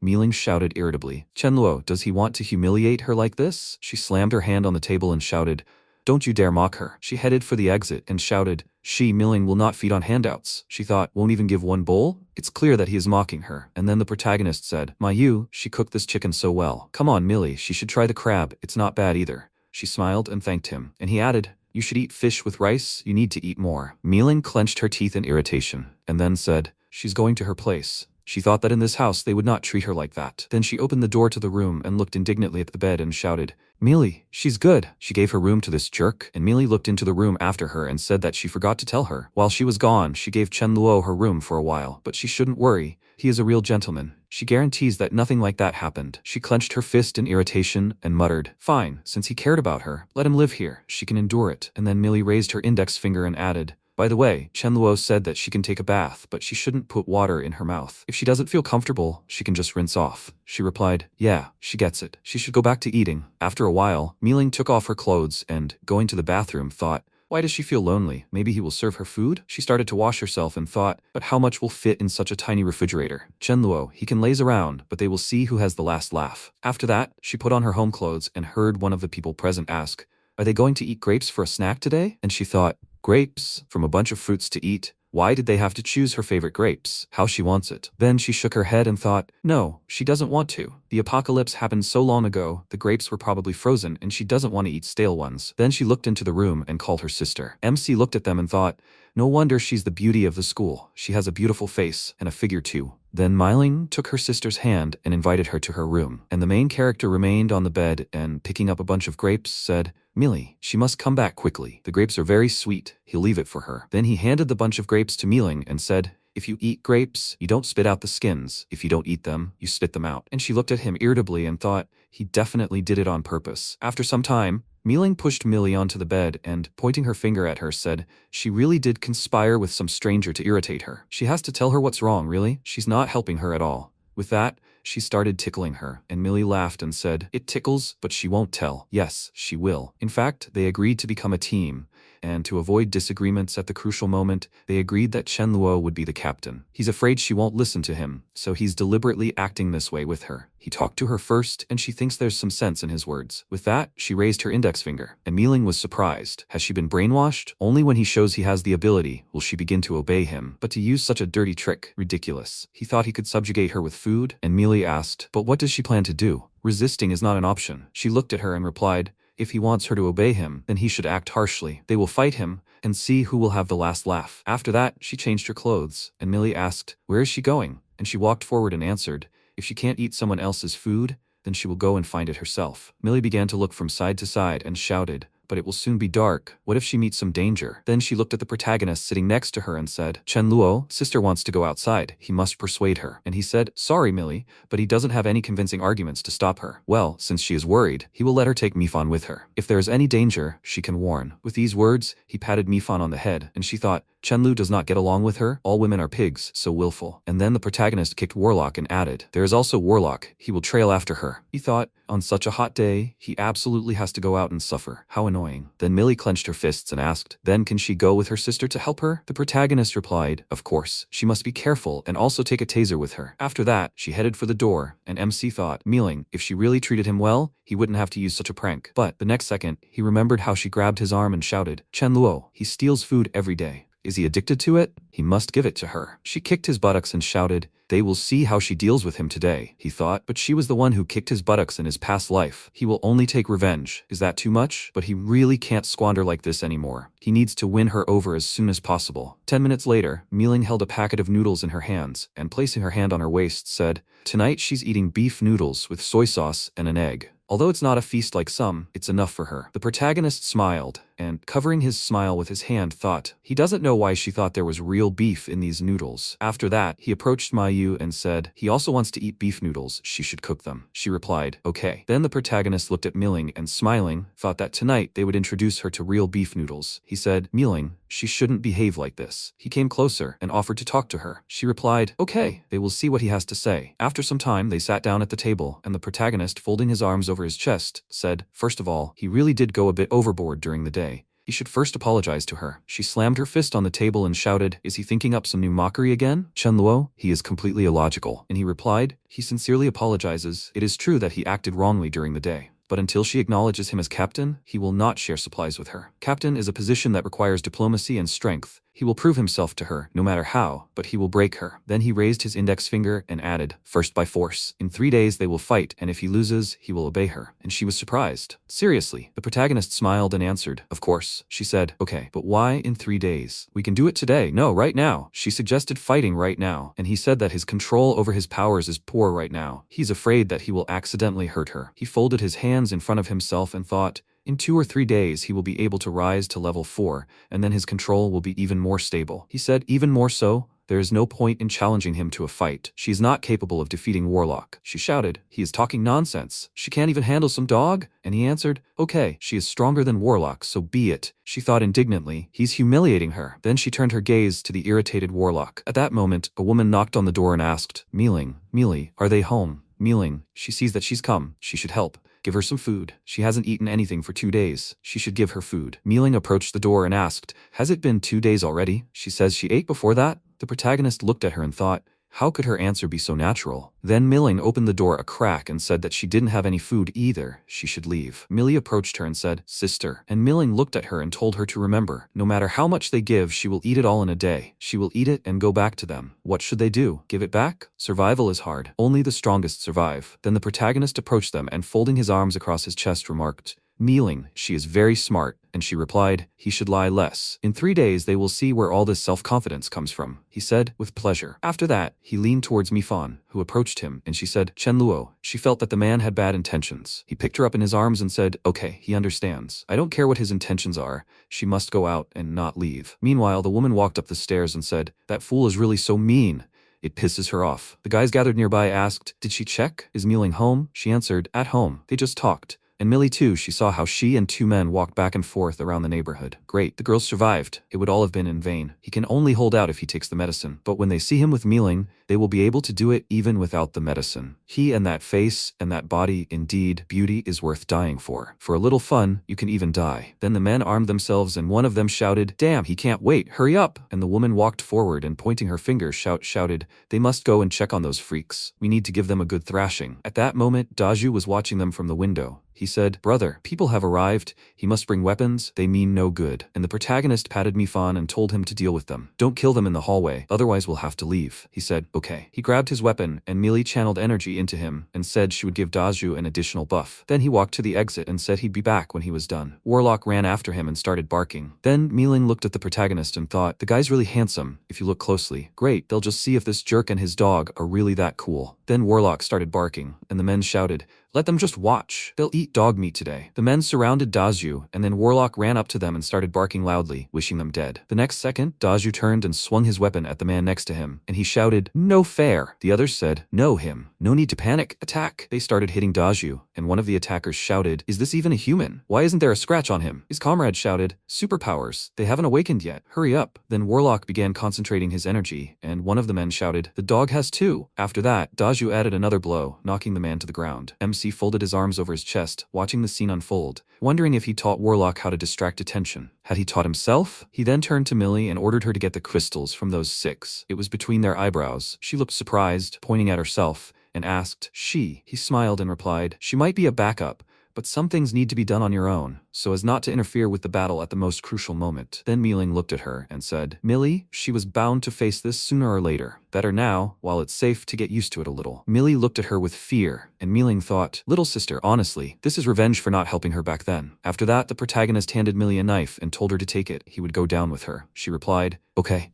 After a while, they went outside, and Daju was holding the man's body. The protagonist came closer and told him to let Millie try this time. She approached the body with tears in her eyes, holding a knife in her hands, and thought, during the day, she and Chen Luo were against her sister, and now they were putting a spoke in her wheel. Then she looked at Warlock and asked, maybe he could help her? He shook his head and thought, "Thanks, but this is no dog's business." After that, Millie plunged the knife into the man's forehead and thought the blow was too strong. She emptied her stomach to the side, and the protagonist said she must empty her stomach. Daju, he used to be like that too. Then he added, she should go back. Let Mayu make her beef noodles. She will replenish what she has emptied. After a while, Milling looked at the prepared portion of noodles and thought, are they eating beef noodles or just beef? Do they have noodles like that? And MC handed Millie a plate and said, come on, give her more. And she said, thanks Chen Luo, but she doesn't want any. And Milling thought, neither did she. The next morning, Milling was sitting apart from everyone else, and turning to the table with the others thought, the scallion pancakes smell so delicious. I also want soy milk. Damn, greedy. She won't be able to eat at the same table even at lunch. That same day, she thought, I can't stand the smell all day. Food, no matter what they eat, there's so much in the fridge. And in the evening, she looked at the table and thought, why are there so many dishes again? The fridge is so small, they should have already emptied the fridge with just 2 dishes. The next second, she ran to the fridge and, opening it, looked inside in bewilderment. After that, she looked at the protagonist and shouted, why is the fridge full again? When did he leave? No, even if he had, they wouldn't have been able to get so many fresh products. Then Millie approached her and explained, Chen Luo actually has spatial abilities. He stocked up on food for several years ahead. And she cried out in surprise, what? Why didn't she tell you earlier? In response, Millie awkwardly scratched the back of her head and, apologizing, said that she forgot. Then Milling put her hands on her waist and, turning to the protagonist, said, according to their agreement, they will fight in 2 days. If he loses, as he said, he will listen to her. He replied, she should relax. He will satisfy all her demands as much as possible, but who knows, maybe they will start tomorrow. And she turned away and, folding her arms across her chest, said, they will see about that. She thought that he would lose and lie at her feet and call her sister, and then he will feed her. At that moment, the protagonist looked at his hands and thought, the 4th level, he just needs to break through. He will be able to use the spatial gate. This not only guarantees increased strength, but also creates transmutations, which he'll soon do. After a while, he sat on the bed, concentrated his energy, and thought, the level 1 survivor crystals he'd already used changed the limitation. Now he could try the Rat Kings. Energy spread through his body, and the next second he clutched his head. Noticing this, Mifen worriedly wondered, is he alright? And then the protagonist frowned and thought, finally, level 4. Mifen meowed questioningly, and he laughed, looking at her, and said, this artifact still has half its energy left, it's worth taking. She should wait for him in the room. He will go and test his new powers. The next second, MC appeared in the room, and Warlock barked in fear. The protagonist smiled, looking at him, and told him not to be afraid. It was him. And Warlock thought, he's guarding the doors here instead of him, and he came to scare him? After a while, Milling folded her arms across her chest and, looking at the protagonist, asked, did he deliberately make Warlock bark in the middle of the night so she wouldn't get enough sleep? And Warlock thought, now he's really scared him. The protagonist replied, she thinks too highly of herself. First, she needs to eat, and then they can test their strength. She asked, they won't wait until tomorrow? Then she said that before that they would agree. If she could win, would he listen to her? He replied, of course. She seemed overconfident. Would they add a prize? He raised 3 fingers and said, perimeter 20 meters, 3 seconds. He, honestly, could move her. If he couldn't, she could consider herself winning. She asked, Chen Luo, she admits that he is strong, but only 3 seconds? Isn't he underestimating her too much? And he smiled and replied, that's not true. He's just very overconfident. She thought, as soon as the battle begins, she will back away. She doesn't believe him. She asked, and what is the prize? He turned his buttocks towards her and, smiling, said, it's very simple. She will be able to hit his buttocks, but 1 kick. She was surprised. Huh? And if she loses? Then she kicks him too? He replied that she could kick him to death as much as she wanted, that's all she had to do. Or, if she had any desires, he would do everything. He thought, he won't lose after all. After some time, they stood a short distance from each other. The protagonist said, if there are no objections, then they will begin. She shouted, okay, they will begin. And then she got into a stance and thought that she didn't believe it. They managed to pull her out in a measly 3 seconds. The next second, her eyes opened in surprise. She began to look from side to side and thought, she just saw him with her own eyes. How did he disappear? From behind. At that second, MC appeared from the portal behind her and grabbed her by the neck. She grabbed his hand, trying to get out of the grip, and he sighed and said, Mealing, she lost. And she thought, if Chenluo pinched her, she wouldn't use her hands but a sharp dagger. Then she noticed that she had lost. She thought, what should she do? Kick him in the buttocks? And then the protagonist put his hand on her shoulder and said, now let's have breakfast. She and he, Mealing, are together. He smiled and added, about the day before yesterday, he was wrong. But they are comrades in arms now, so they need to become friends early. After some time, Mayu put the food on the table and smiling, looked at Mealing. She told her not to be shy. If there is not enough, there is more. She will bring her more soup. And Mealing's mouth opened in surprise and thought, how delicious it smells. At such a decisive moment, refusing again would be extremely impolite. Besides, she doesn't want to refuse. She tasted the food and thought, how delicious. MC, hiding a smile, thought, no problem. Mealing is his man now. Then he said thoughtfully, since everyone has eaten their fill,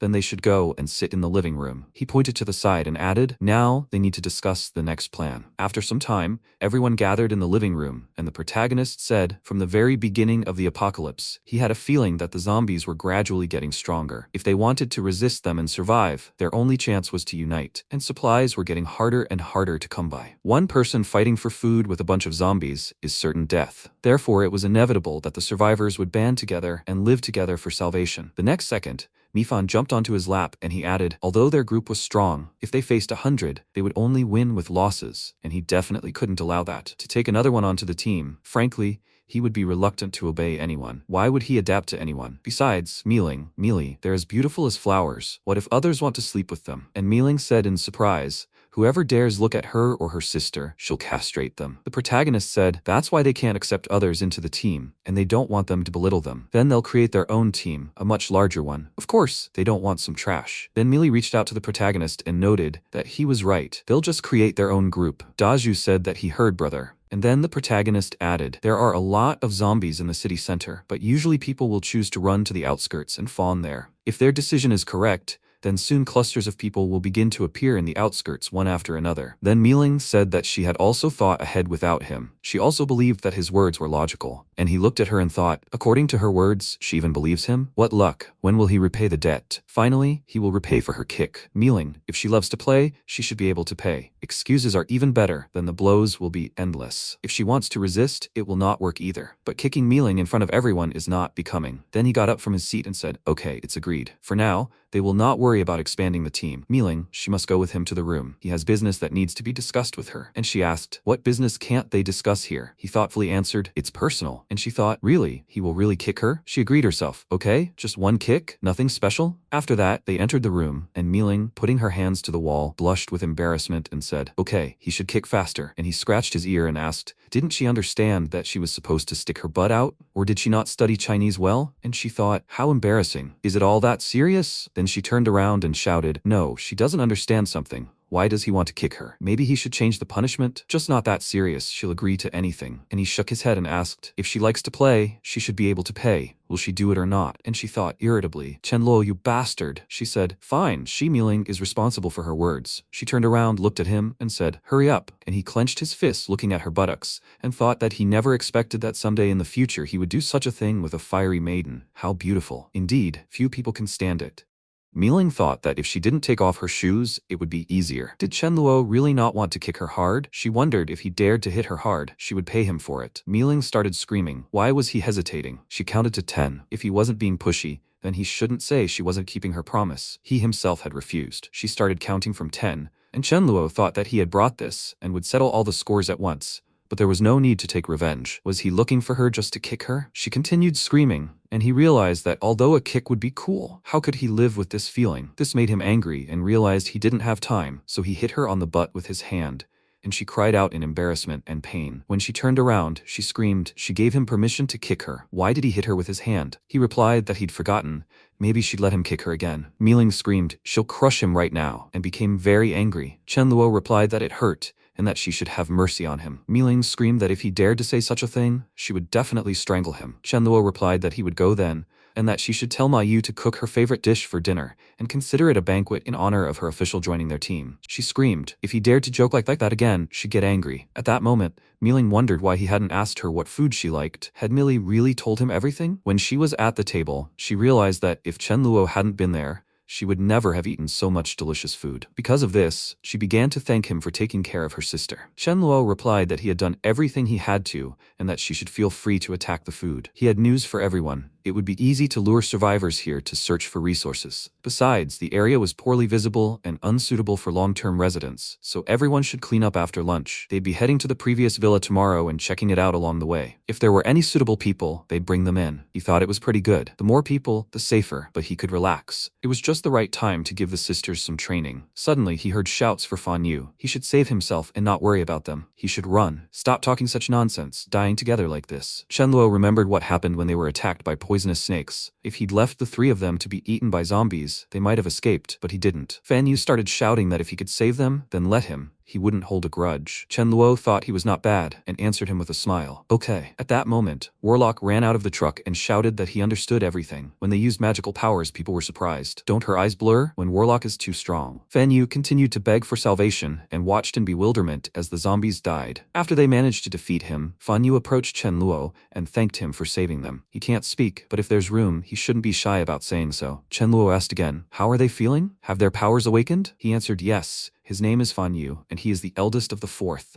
He is in the third heaven and can increase his strength and strengthen his body. The next guy is Shuyan. He had no magic. The next guy is Fei. He has the fifth heaven of magic and lightning, but he can't compare in strength to their dog. And the last one was Lan. He has the fifth heaven of earth magic and controls sand and stones. This is the seventh heaven. He said that they were all from the organization's security. They had been fighting together for many years. Just think. But today, while searching for resources, they encountered poison-spitting zombies and killed almost all of them. Chenluo introduced himself and said that the stronger they are. How about forming a team? Of course, he will be the captain. Fan Yu replied that he would be very grateful. Besides, if he refused, it would be a real shame. Chenluo opened the trailer of his truck and then told them to climb into the back. But before they rested, was there anything they needed to take with them? No matter how important it was, they should leave it. There was a lot of stuff on the way to the store. When they arrived at their multi-story building, Chenluo pointed to the side and said that there were no people there. They could clean up there, live for a while, and then he would find them. Fan Yu replied, okay. Miling came out to him and said that these four were really good. Not only were they unafraid to kill zombies, but they also didn't abandon their own in moments of life and death. Chenluo replied that this was true, and that they had pleasant faces, but they shouldn't forget about self-defense and always be on guard. Daju asked him not to worry, as they understood him. After that, Chenluo turned to Miling and Mili and asked them to choose a room on the third floor, while Daju and Ma Yu would live on the second floor. Then they would do a general cleaning. Chenluo turned to Daju and asked him to come with him. He would show their neighbors around. He replied, okay. Meanwhile, the new team of guys was discussing how cool that warlock was. Honestly, they couldn't believe the dog had such powers, and it seemed like the four of them couldn't defeat it. They needed a little more self-confidence. Chenluo overheard their conversation and asked which of them could cook. They could use that. He handed them the bags, and Fan Yu thanked him for saving their lives, and they hadn't repaid him yet. How could he bring anything else? Let him take it back. They'd find something themselves. MC smiled and asked them not to be shy, because they were now considered to be on his team. What did it mean to give him a little food? After they ate, they could rest, and after lunch,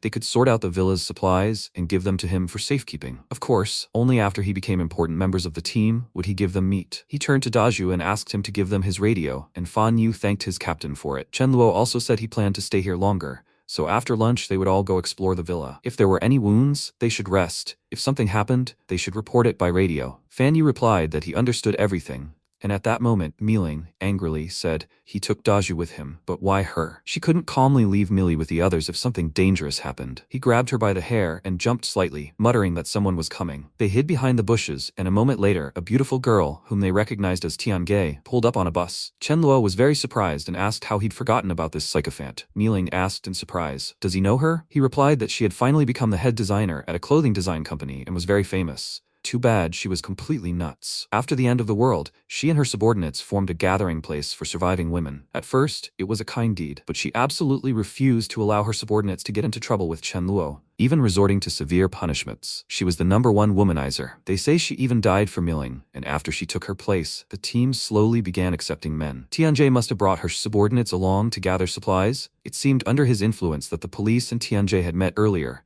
but he chuckled at the fact that he was a good suck-up, especially if she was loyal to him. She noticed his gaze and asked again, why was he looking at her like that? Chen Luo chuckled and answered, nothing, just, and suddenly they heard a scream. Who was hiding here? Chen Luo realized he remembered her. It seemed her name was Shu Yun. She possessed strong ice magic. It was just a pity that in the past she died too early. When Tianjie approached Miling, she greeted him and, with a friendly look, asked permission. What was her name? Miling also introduced herself, and Tianjie greeted him and said that they were an all-female team. How about she joined them too? Chen Luo thought about it, and she was taking her away right in front of his face, and she didn't even look him in the eye. Miling apologized, but she already had a team. Tianjie asked again, is this her boyfriend? Chen Luo asked, why should it bother her? Miling blushed, after which they turned around, and Chen Luo suggested that Miling go and catch up with the others while they had time. They would clean up the area. Tianjie frowned and realized that this was one of those cold and greedy womanizers, and he still had the nerve to take such beauties. She had to show Miling his true colors. They would stop here today and let the girls begin searching separately. But how could she show Miling his true colors and make her join them? After some time, Chen Luo came to her and said that it didn't seem like they knew each other well, and she wanted to have a heart-to-heart talk under the moonlight here. Tianjie replied that she wanted to discuss something with him, and he asked again, what? Tianjie pointed to the side and said that there was a shopping center 3 kilometers to the east with a ton of supplies. All she had to do was bring them, and they would have enough food for at least a year and essential goods for 10 years. But it seemed there were a lot of zombies there, so she couldn't secure a spot,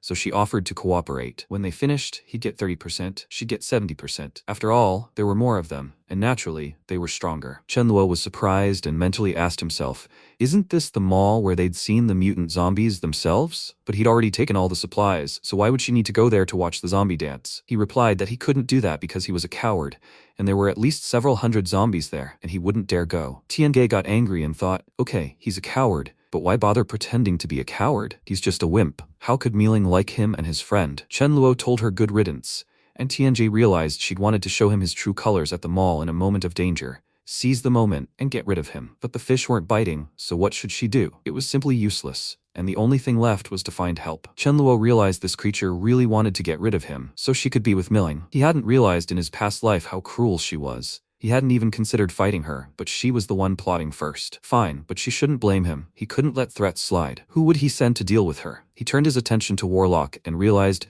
who would be waiting for this? This pleased him. After a while, Tianjie knocked on Feng's door and asked if he was there. He opened the door and asked who else dared call him Feng. Actually, his full name was Jiang Feng, but she could call him whatever she wanted. Tianjie thought, damn courier, she wouldn't even be looking for him if it weren't for Miling, but he can control the wind, and that's really good. She has business with him, and a few minutes later she explained everything and spoke up. Here's the situation. She needs him to drive away the zombies with his wind, so she'll train this lout. Does he understand? Feng clapped his hands and said he understood what she meant. It was an honor to help the captain, and besides, he also hated louts. But after he helped her, he broke off and smiled. Tianjie asked again, does he want profit? When he finished, she'd let him join them. He thanked her for it and said he'd definitely prove himself. He wanted to become a lout too, he just didn't have the strength. His Shaoling was waiting for him. Soon they could spend the whole day together. He remembered Daju guarding that villa. He hadn't found it last time, but this time he'd take a good look. After a while, he found himself among the monsters, shouting at them that they wouldn't catch him. He apologized to the lout, when suddenly Chen Luo appeared before him with Daju. They looked at him confidently, and Feng asked fearfully, Daju, why is he here? Chen Luo asked Warlock to wait, and Warlock continued barking,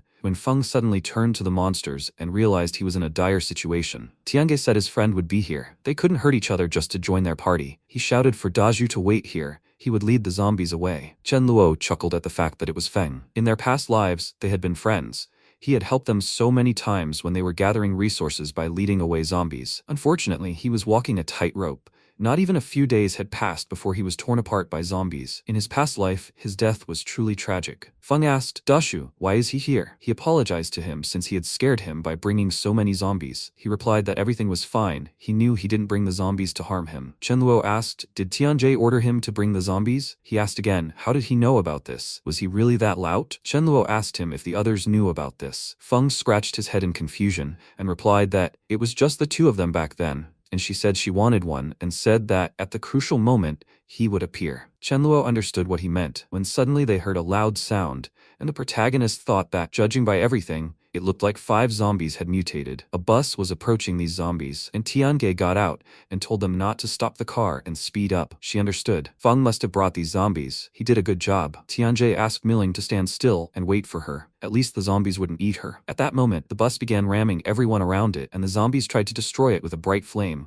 causing a fire. And the girls began screaming in fear. There was a gas canister in the car, and they needed to be careful. All the girls got off the bus when Tianjie yelled for them to slow down and step aside. She couldn't understand where such mutants were coming from. Tianjie shouted at the girls not to panic and fire at him. She pulled out a dagger and shouted for everyone to attack immediately. Tianjie pounced on the advancing zombie that used fire powers and realized why it was running straight at her. At that moment, she grabbed one of her girls and placed her right in front of her to protect herself. The monster ate this girl, and Chenluo said that she reaps what she sows, and she was probably full of energy, so he would gather it. The girls began to discuss whether they were imagining it. How did the captain do it? Was she the one who led them away when the apocalypse happened? How could she use her people as a human shield? She realized that Chenluo had arrived just in time. She could use this coward to cross the zombies. She ran up to him and Chenluo said, "Captain Tiange." At the decisive moment, she used her fighting companion as a shield. Remarkable, isn't it? He hit her and said he didn't think she was like that. Tiange was thrown aside, wondering where he got such strength. She landed right next to the zombie, which began to destroy her. Shuyun was frightened and shouted to the other girls to run,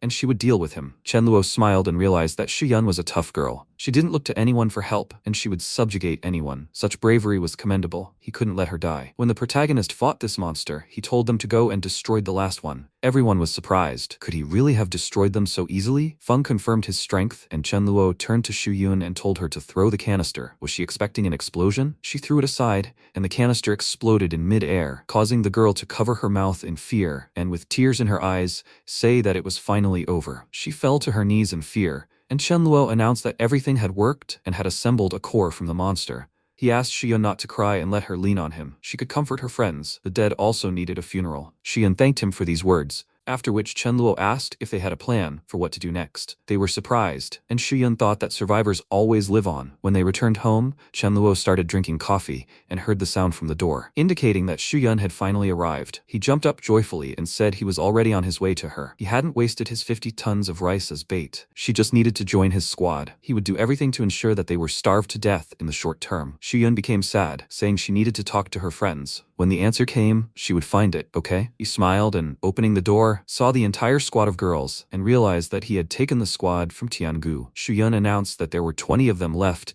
and they wanted to join his squad. Chenluo responded without a problem, but they had to abide by his rules. First, they must always obey orders. If they join and disobey, they shouldn't accuse him of cruelty. Of course, no intrigues. Second, they shouldn't tell him they can't be afraid. There are no gender distinctions here, and everyone is equal in battle. Third, if they need a partner, they must look among them. This is possible outside, but he must join them, so to speak. One of the girls asked, "What's that word?" He answered correctly. This would not only prevent the candidates he'd so carefully cultivated from leaving, but more importantly, it would help avoid people with bad intentions. For crossbreeding, they must look among their own. Shuyun replied that she had no questions. What did they think? The girls replied that they had no questions either. Chenluo gestured to the room and thanked them for their trust. Shuyun would temporarily be in charge of them, and they could also contact him.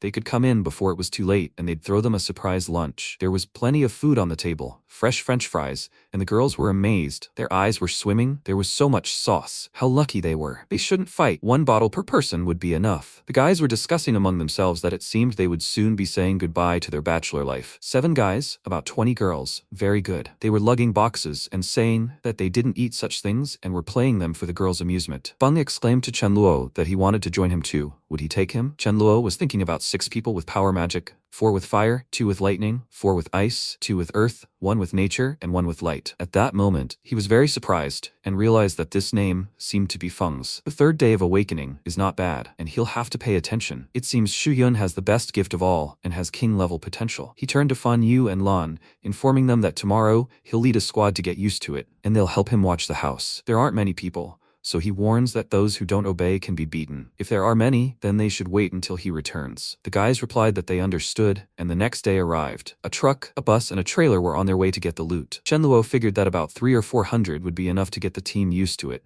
He shouted for them to form up and told Feng to control the zombie numbers.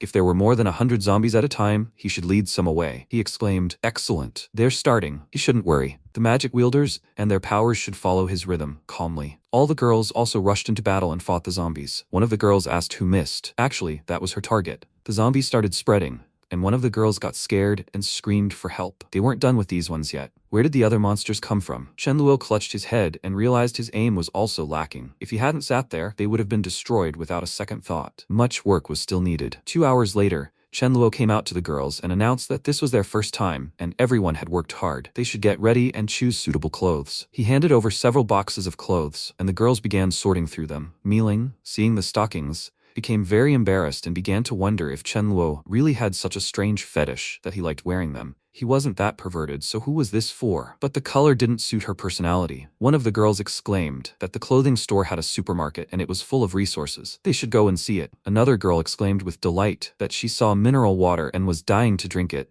She would finally be able to. Xian asked her to wait and not drink, then turned to Chenluo and asked if they could share a bottle of water. He replied that each could take 2. Millie thought about how good it was to have Chenluo. Since she was with him, she hadn't gone hungry or thirsty, and he cared for and protected them. She'd been suppressing this for so long. She'd tell him everything in the evening. When evening came, she knocked on his door and asked if she could come in. Chenluo said yes, and was surprised that it was already late. Why had she come? Wasn't it by any chance to give him a chance to do something dirty? When Millie entered the room, she sat down next to him and embarrassedly said that in fact, when she looked at Shuyun and her friends today, she realized even more how lucky she was to have him. Chenluo was surprised. Why was she saying such a thing? She continued to say that she actually had something she'd been hiding for a long time, and Chenluo wondered, judging by her reaction, if she really liked him. She abruptly said she wanted to be his girlfriend. How did he like that idea? Chenluo exclaimed. Of course she knows how long he's been waiting for this moment. He pushed her onto the bed and kissed her cheek, thinking about how suddenly happiness had befallen him. Millie exclaimed and said she wasn't prepared for this, which made her embarrassed. Chenluo said that in such a world, no one knows how long they'll live, and that today is here, but tomorrow isn't. And by the time he waits for her, he might already be dead. What if she regrets it? Millie thought it seemed true, and said that in that case, she was ready and wrapped her arms around his neck, then hugged him tightly. Suddenly, they heard a rustling sound and both turned around. Mifan was there, and Chenluo wondered why she was still in the room. He threw the cat aside, and she was angry that he hadn't been like this before. Miling saw the cat outside the door and wondered why it hadn't slept with him, but had run into the living room. Mifan was thinking about Chenluo bullying Millie there. In her opinion, she was an intolerable girl, and he was probably afraid that this would help her and dissuade her from doing so. Miling asked again, "What, bully? What was that even?" She tried to enter the room when Warlock suddenly began barking that she couldn't enter without his master's permission. Before knocking, she thought that if Millie wanted it herself, what was the point of her interfering? She didn't care at all. It was just a matter of time. After a while, Chenluo came into the room and asked Mayu to make 2 scrambled eggs. He was also happy today, so let her cook the boys a 10-kilogram pig for lunch. Mayu replied that she understood everything, but why hadn't Millie eaten yet? She usually doesn't oversleep. Miling asked again, why more? Someone had spoiled her. Chenluo chuckled, realizing she'd found out. Mayu blushed and said she'd fry some eggs. She couldn't understand why Chenluo hadn't yet reined in Miling. At that moment, Chenluo turned to Mifan and asked,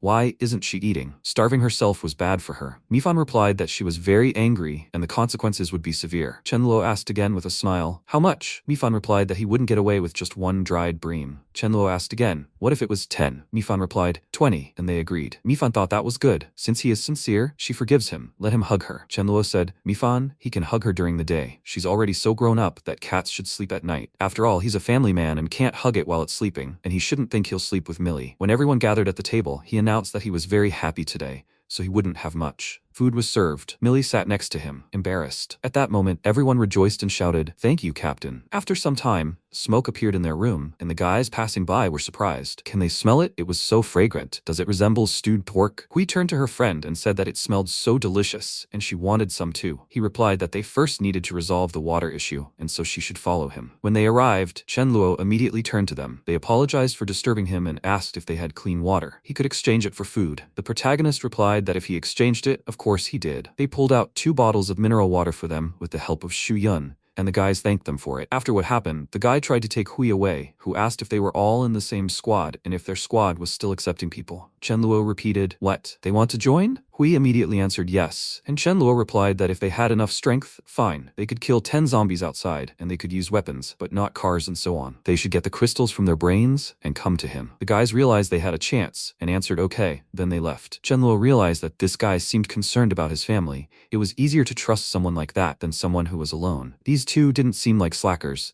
but I hope they don't disappoint him. Hui turned to the guy and said that it seemed the existence of crystals wasn't some kind of secret, and she thought he only knew about them. He replied that there were plenty of smart people, and besides, he was able to let so many people eat meat. It really wasn't that simple. He told him to kill 10 zombies and they'd kill 12 and prove themselves. She replied, okay. An hour later they returned and Chen Luo said he had no problem with courage. Welcome to his squad. What were their powers and when did they awaken? The guy replied that his name was Ming, and he awakened on the 3rd day, and his sister, Hui, awakened on the 2nd. His physical strength had increased significantly, making him a soldier, while his sister was a sorceress. He asked again what he meant. She demonstrated her magical abilities, and Chen Luo was delighted that it was dark magic. When she leveled up, whether she was researching curses, calling necromancy, or attack, it would be a great help to him and his team. He exclaimed that Ma Yu should try to please cook them some stewed pork and potatoes, because today was a great joy, which everyone deserved. The guys thanked their captain. When evening came, Chen Luo was thinking, everything is clear. Millie should have finished absorbing today's share of crystals. He turned to Mafan and said that he would go to sleep with her tonight. He still had important business. Mafan thought that honestly, since he was busy with his important business, he should calm down. Chen Luo replied, okay, that won't do, then he will go himself. Mifan asked again, he really is strange. Why does he suddenly not want to tonight? When Chen Luo came to Millie's room and said that he came and that they would spend the evening together tonight, Millie suddenly covered herself with a blanket and told him not to try. She's still hurt. He replied, okay, there will still be many chances and he will try to be patient. He hugged her from behind, then suggested that maybe she try to heal herself with magic. She exclaimed in embarrassment. The next day, the goal was to gather resources in the south. In the Yulin region, there are a lot of zombies there, so she needs to be more careful. Chen Luo said without panic, they should first clear the area with a truck of zombies that would be swarming behind them, and then block the road. They should also attack with elemental magic and let the others defend from the front. Feng must control the zombie numbers. Suddenly, he ran out of the bus and shouted for the zombies to watch him. Shuyun exclaimed, listen to her command, aiming at the fire. At that moment,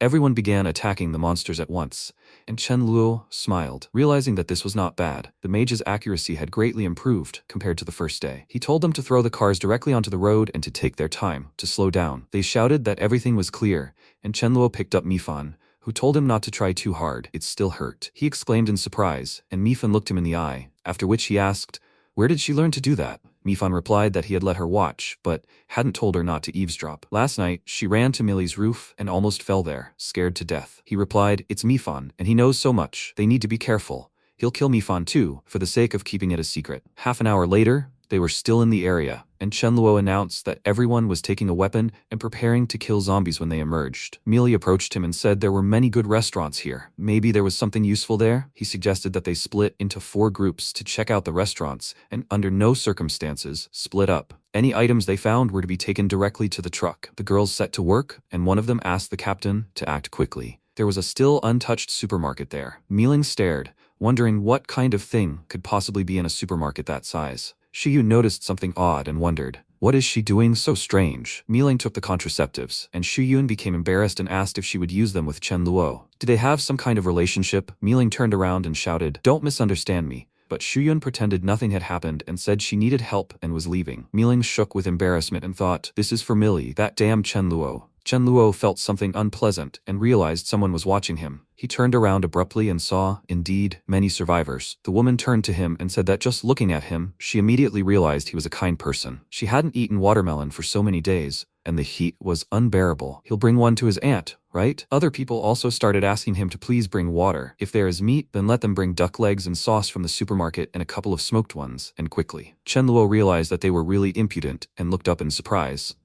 He told them that his legs hurt, so he wouldn't bring them anything. They immediately started to get indignant, talking about respect for their elders, and in fact, he was stealing their resources. They realized that they too could crush zombies with a truck, and so they came out to him with pitchforks and other weapons to protect their resources. The old people became indignant that he was robbing them. The youth had become so ignorant. How did his parents raise him? Chen Luo called them a bunch of insolent old men and asked if this was their store. The man confirmed it. His brother opened the store. He died, so the building became his. Meanwhile, 2 old men examined the truck and said that they would confiscate it, and that they should go back where they came from. They had already started chatting about where they would park the truck, and MC angrily told them not to pick a fight and get out of here. The old man exclaimed, "What? Is he trying to hit him? He doesn't mind. Let him hit him, then he'll fall down dead. He can do that, can't he?" Chenluo pointed out that he was so old, but he had never heard such a request from anyone before, after which he slapped him in the face and told him not to thank him. The old man fell unconscious to the floor. The others crowded around him and asked him to wake up. "Why are they moving?" One of them told the others to calm down. "He used to scam people out of money by pretending to be hit. He's just an old trickster." The woman noticed that he was pretending so realistically, and MC smiled faintly and thought,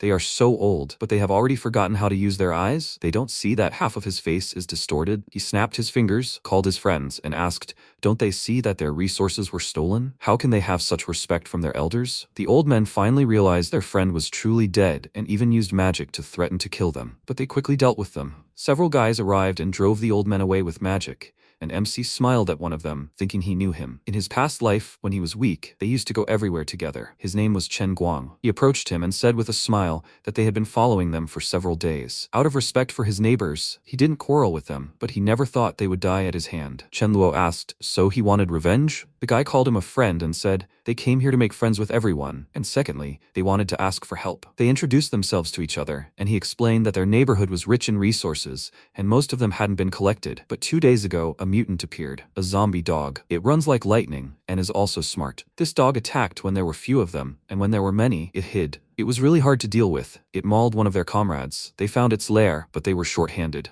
As he sees, he has quite a few comrades, so he wants to ask him for help. MC inquired about the reward, and he replied that he could give him 150 kilograms of rice and 5 containers of water. He thought about it, then Mifan came up to him and told him not to worry. These people had no malicious intent. Chenluo picked her up and told Guang to show the way. He agreed to help them. He told his men to continue carrying things and called Warlock, and Guang asked in surprise, "Do you want to go there alone?" He answered that he would not go alone, but with the dog. Guang was shocked. Times were turbulent, and he'd gotten himself 2 pets, and he'd even brought girls with him. Life was a fairy tale. Millie volunteered to go with him, and he handed her the cat, asking her to simply wait for his return. Guang was already crying with envy. How was he so lucky? He had a cat, a dog, a girlfriend, and probably even ate 3 times a day. Everything was perfect. After that, he led him to the zombie dog and said that it usually stayed in the garden, and there was no way to get past this one. Does he have any ideas on how to counter the zombies? MC glanced at Warlock with a smile, noting that he could handle this perfectly, and Guang asked in surprise, "So he's suggesting sending a dog there? Does he want to get revenge on his pet? You can't send him there. The risk is too great." Chenluo told him not to worry. Everything will be fine, and when Guang saw the dog nod, he thought he must be very smart. They entered the building. Guang walked ahead and led them to the desired floor, where the door to one of the apartments was broken and stained with blood. They opened the door, and inside was indeed a zombie dog, and when he gave the command to Warlock, he rushed to attack. He began jumping from side to side, avoiding the enemy's blows, and Guang was surprised by his speed. At one point, Warlock got closer to his opponent,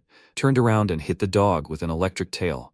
MC didn't even know he had learned such a move. The blow sent the dog flying, hitting his back against the wall, and Warlock barked, rejoicing in victory. After that, Chenluo smiled sweetly and told Guang that their cooperation was over. It was time for him to give them the promised reward. He asked in surprise, "So the problem is already solved?" Warlock barked proudly. He's actually a reliable dog, after which they returned to the truck. While the guys were loading rice, Guang suggested that Chenluo form an alliance with them, because the more people, the more strength. He doesn't want to brag, but each of them killed at least 10 zombies, and their food and water supplies were enough to last another 6 months. But MC didn't need an alliance, he just wanted to subjugate them, and so he replied that his words didn't impress him at all. If he wanted, he could kill them all alone. So why should he form an alliance with them? The strong have no reason to cooperate with the weak. Only the weak want the help of the strong. Of course, they can form an alliance, but he will be the one in charge. At that very moment, the guy ran up to Guang and told him disturbing news.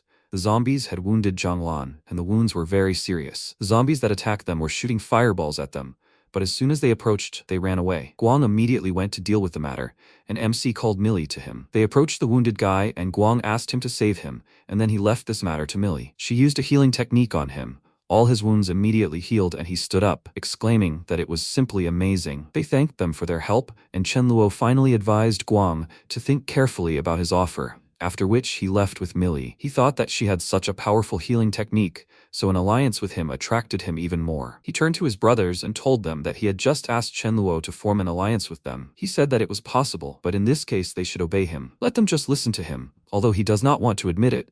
but they are really more capable than them. The guys agreed to this, because by joining him, at least they can not worry about injuries, they will have a healer, so they have nothing to fear. And if there are also a lot of girls there, then they are only happy, and they do not care at all who they obey. Since everyone was in agreement, Guang happily headed to Chen Luo and informed him that they all agreed to his terms. MC welcomed them with open arms, but he had two conditions: obey his orders and kill zombies. If they didn't, he wouldn't recognize them as members of the alliance. And since they had formed an alliance, they could now live together. Anyone mind having dinner at his place today? Guang was very happy and agreed to this, and then turned to his guys and asked them to listen to Chen Luo's instructions and help him. A new day arrived. Some bully was beating up a guy for living in a luxurious house, and he didn't, and his friend turned to their leader, Brother Wei, and noted with annoyance that this house was low on supplies. What should they do? He suggested they look further. There are many more houses here. Meanwhile, Lon noticed that they were heading towards them and told Yu that they wanted to go to Chen Luo's house. What should they do? There were clearly more of them, and the outcome would be unfavorable. Should they pretend they didn't see them? Yu disagreed. They couldn't just hand Chen Luo's things over, so he suggested he go out and tell them that everyone would be back any minute now. If they didn't listen, they would either fight back or run away. With electric batons, they had a slim chance. Lan agreed, and if they were lucky, Chen Luo would still make it back in time. And then he noticed something. Chen Luo's car appeared on the road, meaning they had nothing to fear now. He immediately noticed that there were a lot of cars near his house. It looked like a group of survivors had gathered there. But that wasn't all. Lan and Yu went out to drive away the hooligans. When he drove up to the house, the survivors were surprised that so many girls had arrived with him. MC glanced at their leader and realized that it was a small world. This is Chen Jing, the sly girl from his past life. Is she with Lu Wei now? The thugs knocked on the truck, asking what was inside. If it was something expensive, they would split the profits equally. Lu Wei hit him on the back of the head and asked, "Will people risk their lives, and he wants to take half of it? Is he crazy?" He glanced at the girls, noting their beauty, and apologized to them. He had no idea that this was their territory. They would leave immediately. He took his friends, and Chen Luo watched him go. As far as he remembered, he had the power of poison. He couldn't be allowed to release the poisonous gas, otherwise he would stink like a skunk. The smell would make them sick for several days. Mifan meowed, warning him that this man was evil, but he already understood everything. Meanwhile, one of Lu Wei's friends asked, "Will it end like this?" This wasn't like him. He hit him on the back of the head, exclaiming that now they knew that they lived here, they weren't going anywhere. Why don't they wait for an opportunity and attack them secretly? They shouldn't make hasty decisions. Let them at least use their brains for once. The guy finally understood the meaning and looked at the leader with admiration. But when his head was covered in blue flames, he screamed in fear. Chen Luo did it. He decided to attack them stealthily and told his guys to squash them. He is not naive, and he would not wait for him to start acting. He realized that he was a dangerous guy, so he decided to finish him off right away. Night fell. He returned to his room, lay down on the bed and thought, the day after tomorrow, some zombies will evolve to level 1. So he needs to transport Guang's supplies before that happens. Suddenly there was a knock on the door. He got up and thought, who is there? Only he. Milling and Millie live on the 3rd floor, but it was definitely not Milling. Could it be that Millie has started to show initiative? But to his surprise, Milling appeared at the threshold. She immediately shyly handed him a black bag, and when he saw the contents, he was very surprised. She looked up at him with displeasure and asked why he was staring at her like that. If it weren't for Millie, she would never have agreed to such a thing. She's still young. She needs to wait at least another 2 years. But if he's ready to become a father, then the responsibility is his alone. After that, she quickly ran away, and he grinned. She did him a small favor, so he immediately decided to take advantage of it and ran into Millie's room. In the morning, he gathered all the survivors and said that he hoped they all felt that the magic zombies were becoming more and more numerous, that they were evolving. People agreed with him. They all noticed this, and now they were worried about what they would do about it. Should they count on killing them in seconds? But that won't help them. Their numbers will increase. MC told them to just follow him. He won't let them die. And now he will tell them about some of the zombie characteristics that he managed to identify. Level 1 zombies that use magic, not like them, are capable of using superpowers and possess a certain degree of intelligence. It's best to fight them with 4 people, 2 mages and 2 fighters.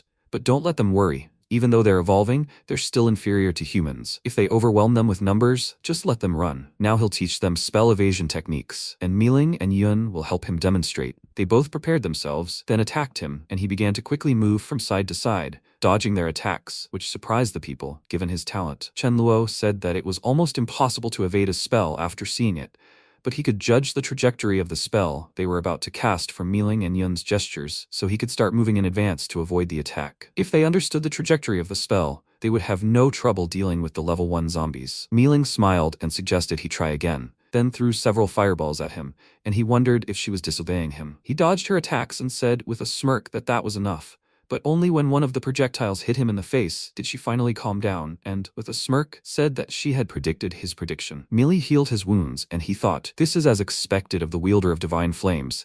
She is worthy of using her talent. He turned to the people and told them not to worry. First-level zombies cannot predict attacks. If they meet someone who can do this, then they should just run. They will not be able to withstand absolutely everything. Now let them find a partner to practice this technique. After lunch, they will set off. Soon they set off. He told them to consider they have half a day left. Each person has 3 crystals.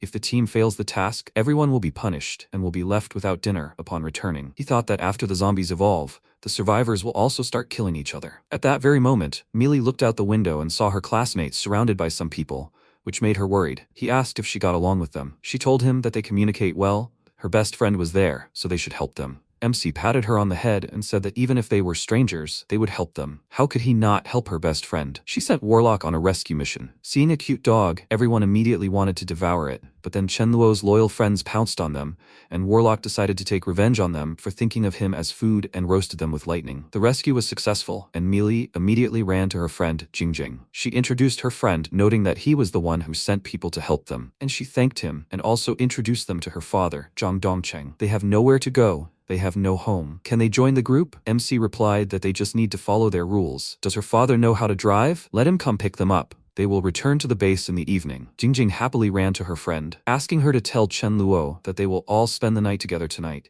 and have a chat at the same time. Millie didn't know what to say to this, and MC realized they had an extra person. He firmly expressed his disagreement with this.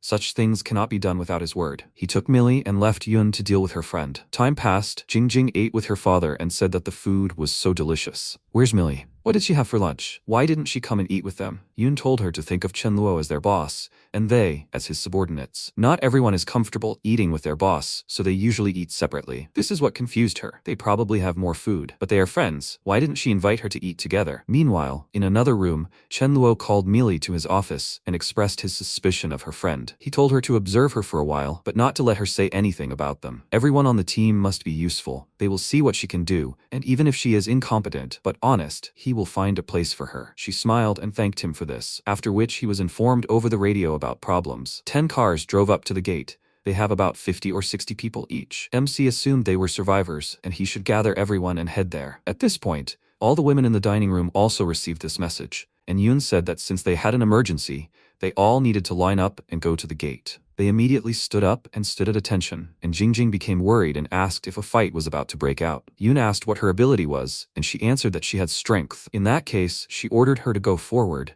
and then she indignantly exclaimed, "Why should she do that? She's only 18, but Li Hui is standing behind. Why?" Li Hui explained to her that it was because she had a supporting ability, and Chen Luo ordered her to stand behind. Yun grabbed Jingjing and told her to stop showing off and follow her, and she exclaimed indignantly that she and Millie are actually friends. They can't treat her like that. She was dragged outside by force. She was already starting to get hysterical, wanting to be let go. And then Millie came up to her and told her not to be afraid. She just needed to get through this. She shouldn't worry. She would be there, and if she was hurt, she would quickly heal her. Jingjing noticed that ice cream was stuck to the corner of her mouth. But where did she get such delicacies? Millie gently pushed her forward and decided to reassure her that Chen Luo would be there too, so they had nothing to be afraid of. Because of all this, Jingjing felt strange. Was there really something between her and Chen Luo? Did she decide to get him with her beauty? Seeing how Millie joyfully ran up to him, she clenched her teeth in rage and decided to forget about it. She didn't say a word about their friendship, nor about what connected them in the past. If she could do it, then she could too. Meanwhile, the survivors had gathered in a huge crowd, outraged that they weren't being allowed into such a large area, and Guang and his guys had been holding them back the whole time. Finally, MC arrived, and the survivor leader looked him over. He'd thought this team had a cool, serious leader, but it turned out it was just a kid. He grinned and asked, "Is he the one in charge here?" There were no supplies left around, and he wasn't joking. His people hadn't eaten or drunk in days. Maybe he could help them? He told him that he couldn't support them, but he could offer an exchange. He would exchange 1 zombie crystal for a bottle of water and half a kilo of rice. He didn't have many supplies left, but he was willing to exchange them so that everyone would stay alive. The man was surprised at his stupidity. He was telling him about the crystals so simply. He said that he had been wondering how many people would come to them, but it turned out there was just a group of girls, and beautiful ones at that. He turned to his people and conveyed his words to them. They should go kill zombies. Then he would give them food. What would they say to that? They were outraged by this proposal. They were actually terribly hungry. How could they kill zombies in such a state? Since he offered such an exchange, that meant he had enough supplies. Let him just share it with them. What's the problem? Chen Luo nervously clenched his teeth and thought, do these idiots think he can't beat them up? Jing suddenly declared, the most important thing is to keep the peace. They can give them something and then they will just leave. Millie asked in surprise, what was she talking about? She responded by saying that there was no need to fight to the death when they could just give them food. What if she stood next to her? Would they hit her too? What should she do then? The man agreed with her. They didn't need much. Let them just give them 1,000 kilograms of rice, and if that wasn't enough, noodles would do too. They also needed water and other food. This girl was still young. She had a kind heart. They had no choice but to repay them in the future. But MC was very much against this. He immediately hit the girl for her willfulness and exclaimed, who did she think she was? She thought she had the right to speak? Her father immediately rushed to her and indignantly turned to Chen Luo, asking what he was doing. Had his daughter really said something wrong? There were too many of them. What would they gain from this fight? Wouldn't it be better to go house to house and collect supplies? Or is he one of those who sacrifices the lives of his subordinates? Millie approached her friend worriedly, and she dismissed her, calling her a hypocrite. She had secretly eaten delicious food with him without her, and now she was forced to stand in front of everyone and take a blow. How could she even call her a friend? MC reminded her that he had actually saved her. She was eating his food and drinking his water. How could she even spout such nonsense? Looking at her, he realized that there were people who weren't worth saving at all. After that, he returned to the leader of the survivors and invited him to continue their conversation. The man smirked and said that they had a lot of supplies, enough for several houses. Maybe they should just give them the food needed for just one house? Chen Luo turned his gaze to the guy leading the other group and asked his opinion on the matter. He smiled awkwardly and told him that they just came to look for a place to settle down and they still had supplies left. And as he saw, everything here was occupied, so they were leaving. They didn't want to get into a conflict with them at all. The man called him a pathetic coward, and when they left he asked, so he'll give them food? But MC decided to give him something else. He threw a blue flame at his head, which scared the people very much. And then he gave a signal to his subordinates, telling them to teach them a lesson, since they don't value their lives. They rushed to attack. Jing and her father were shocked.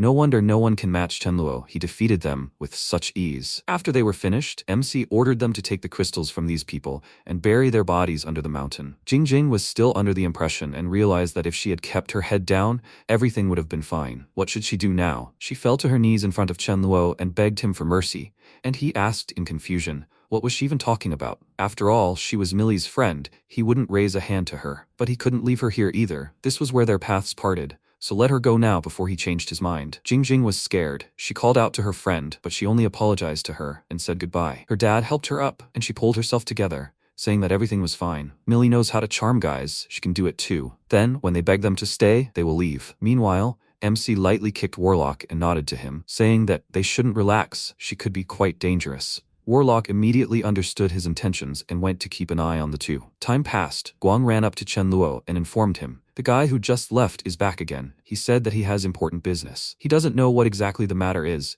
but he looks quite calm and confident, so he doesn't think he'll talk nonsense. MC decided to check everything and told Muling to take her little sister and go home, and he'll check what he wants from him. He approached the guy, who introduced himself as Lang Chen, and asked if they were still accepting people. He clarified, so this was the urgent matter he was talking about. He excitedly told him that it wasn't so. He had something else. He showed him a level 6 crystal. Chen Luo was immediately interested in it and asked how he got this thing. He told him that he found it in the body of a monster. It was more than 10 meters tall. Let him consider it a welcome gift. Now can he join them? MC really liked his approach to business and asked Guang to tell him about their rules. The guy greeted the new member with a smile and said that their team rules were quite simple. Obey the commander in everything, and do not run away from the battlefield. At this time, Chen Luo looked at the crystal and thought, with this treasure, he can reach level 5 in about 3 days. According to previous calculations, it should take half a month, so this is quite good. He called out to Guang and told him to continue watching this entrance. If people come again, let him remember to ask if there are people with promising or supporting abilities on their team. Those who wish to join can be accepted directly, or he can just take them. He went to the house. Warlock caught up with him and asked, how did he manage to do it so quickly? He proudly answered him that he was actually an expert in this matter. Time passed. He gathered the people and told all the team members who had reached level 2, except for those who were on duty last night, to continue going on sorties and killing zombies. And the people on Lang Chen's team will go through this today too. Since they only arrived yesterday, there's no requirement for them to have as many crystals as they need today. Let them just follow the others and learn to fight. He ordered Yun to lead the team, which surprised the guy slightly. Time passed, and they all followed her. Lang Chen told Guang that a skilled person usually hides their abilities. He'd actually thought he'd lead them. Will this beautiful girl really be able to handle it? She told him that he was actually just a junior fighter. That girl had been with their boss for a long time and had reached level 2. Yun's leadership talent was highly valued by the boss. She seemed to be at level 3. The guy scratched his head in confusion and asked, "What about the other level 2 girls?" "It turns out they are very strong. They approached the zombies' habitat. If they killed a lot, they would get the same amount of crystals." Yoon stopped everyone and said that they would now work in groups of 4. They were to search for crystals. As soon as they found them, they were to immediately transport them by truck. The most important thing was to observe safety regulations and stay in touch. She turned to Feng and ordered him to stay at the settlement gate and use the radio if anything happened. An hour passed. Feng saw a bunch of cars approaching the settlement and realized that things were bad. He immediately reported this to the others over the radio. Yoon dropped everything and ordered everyone to gather together. They would sort out the situation and successfully collect supplies. She contacted Yang Li and ordered them to quickly get out of the car. Someone was driving up to them. They didn't know their intentions, so it was best for them to gather together now. Yang Li worriedly asked what they should do with the supplies they had collected. She exclaimed that they had a general meeting. Now was not the time to worry about supplies. First, they needed to get out of there. Then, they would sort everything out. Just as Yang Li and her team were about to leave, cars drove up to them, from which a bunch of guys got out, and they grinned and said that they hadn't seen such beautiful and pure girls in a long time. Yang Li stood up for her team. The guys stretched out their dirty hands to her and she hit them, exclaiming, "What are they doing?" They answered that they were doing what she liked. It was the end of the world. They no longer needed to hold back or resort to subterfuge. But Yang Li could stand up for herself. She kicked him in the groin with all her might, and his friend exclaimed, "How dare she hurt his brother?" He ordered his men to kill the 2 guys first, and then they would deal with the girls. They surrounded them from all sides. They had weapons in their hands, and they had nothing. Yang Li ordered her ill-wishers to leave, and then the guy hit her on the head with a baton so that she would not resist, and wished her death. She fell unconscious and Yuan called out to him, asking what he was doing. He turned to the car he was sitting in and answered with a smile that everything was fine. Those girls wanted to beat him up, but now he would teach them a lesson. Yuan mentally noted that Heiji's methods were quite brutal, but he was strong, so they shouldn't push him. He asked him not to overdo it so that they wouldn't have problems in the future, and the guys smiled, saying that they would just teach them a little lesson. Suddenly, someone shouted, telling them to stop this hooliganism. An arrow flew into the head of Heiji's friend, and Yoon came to the rescue. She aimed at him and ordered him to let them go, and then Yuan got out of the car and stood up for them, asking, "She killed his man, and now she wants them to let them go?" He used his ability, pushing a stone wall in front of him, and she immediately fired, but her attack was blocked. Yuan realized that he couldn't relax. Even a woman had some abilities, and Yun was nervous at this point. She knew it wouldn't be easy, so she had to act carefully. She ordered him to retrieve their people, and he did. The wounded Yang Li was handed over to their team. Yun looked at the poor girl and was horrified. She was dead. She burst into tears and hugged her body tightly, blaming herself for everything. She hadn't performed her duties as a commander well, and this is what it had come to. Heiji laughed at her grief, and Yun told her team to leave, but MC wouldn't let this go so easily. He would definitely take revenge on them. They were about to climb into the truck, but Heiji said that Yuan wanted to keep it, and then Yun, furious, ordered them to leave the truck and leave. After that, Heiji approached Yuan and asked why they didn't keep the girls for themselves. They were beautiful. He immediately slapped him in the face, exclaiming that he should understand that this was a serious matter. She was a difficult opponent. He asked in confusion, why should they be afraid of her? There were clearly more of them, so this definitely wouldn't end well for her. Yuan called him too frivolous and thought they should find their nearest base, guess the timing, and strike back. Time passed. Yun came to Chenluo with a report. Yang Li died not at the hands of zombies, but at the hands of survivors. She was very sorry. She was a bad commander. She couldn't keep track of everything. MC sighed heavily. He didn't blame her. On the contrary, she did everything right. It would have been irrational to start a fight. They were all his people. If they died at the hands of zombies, then he could do nothing about it, but he will not tolerate bullying from others. An eye for an eye, a tooth for a tooth. That's why he called all his men and went to take revenge on them. Soon, Yuan and his group noticed them approaching. He was even surprised that they decided to take revenge on them so quickly. Looking at their numbers, he ordered his friend to go and call the others. They should be ready for a fight. After that, the two gangs clashed. Yun showed Chenluo their offender, and Yuan even got a little nervous. He wondered if this was the girl who recently reached level 3. Was she the one who complained to that guy? MC asked, so it was they who treated his people so cruelly? And how did they have the courage to do it? He saw no reason to let them go. Yuan mentally noted that he looked self-confident. Perhaps he shouldn't fight him. He admitted that they were to blame. Maybe they would somehow compensate for everything with a ton of rice? How does that deal sound to him? He asked displeasedly. So he wants to compensate for killing a man with rice? Then he'll give him 100 tons of rice in exchange for their lives. How could he do that? The guy remained silent and realized he was crazy. But there had to be a reason, and most likely there was. If he didn't explain himself to him, everything would end badly. Right now, supplies and materials were everything. He couldn't risk all of their capital. He told him that only Heiji was to blame for this, Everyone else shouldn't be held responsible for his mistakes. They'd give him to them, let them do with him whatever they wanted. The guys immediately grabbed Heiji and he shouted indignantly that he'd been loyal to him. Why was he doing this to him? He said that the girl was the one who started the fight. Yuan felt sorry for handing him over to the mercy of those who wanted to resolve this issue, and so he swore he would definitely take revenge on Chen Luo. Heiji realized he wouldn't get an answer from his boss, so he turned to Chen Luo, crying and screaming that he didn't know who she was, that he wasn't the only one who had beaten her, that others had done it too. MC asked Yuan to elaborate, to which Yuan replied that he could sacrifice those two for the greater good. Chen Luo ordered his men to beat those idiots to death, but they shouldn't get their hands dirty. If anyone has smelly socks, let them use them. After that, the men took off their shoes and started beating them.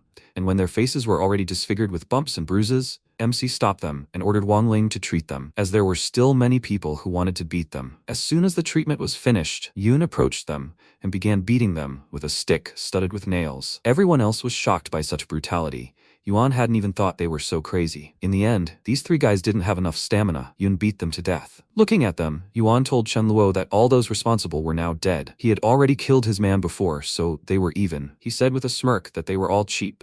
The lives of these idiots were not worth as much as the lives of his people. This was not enough. Yuan became nervous and asked him to say what he wanted, and he asked in response, why did he need to explain anything to him? Yuan did not like all this. He exclaimed that he had never met such crazy people. He thinks he could scare him so much. He killed countless zombies, and besides, he has more people than him. He went too far. He remained silent and thought, if you want to suppress your subordinates, you must rely not only on resources, but also on strength. It had been a long time since he had taken any action, and the new people had never seen him engage in a real fight, so he decided to show them right now. He ordered his men to retreat, which confused Yuan, who decided that he wanted to be a hero, but he would simply crush him. MC smiled, because he had a chance to show what he was capable of, and then he took up his weapon and rushed into battle. Seeing this, he became excited. He raised a stone wall in front of himself, but he still wouldn't have been able to stop him. Chen Luo delivered his blow, and it was fatal. Millie put buffs on Chen Luo, and he laughed, thinking that she really makes him stronger. Good thing he has a wife like that. After that, he turned to the others and asked,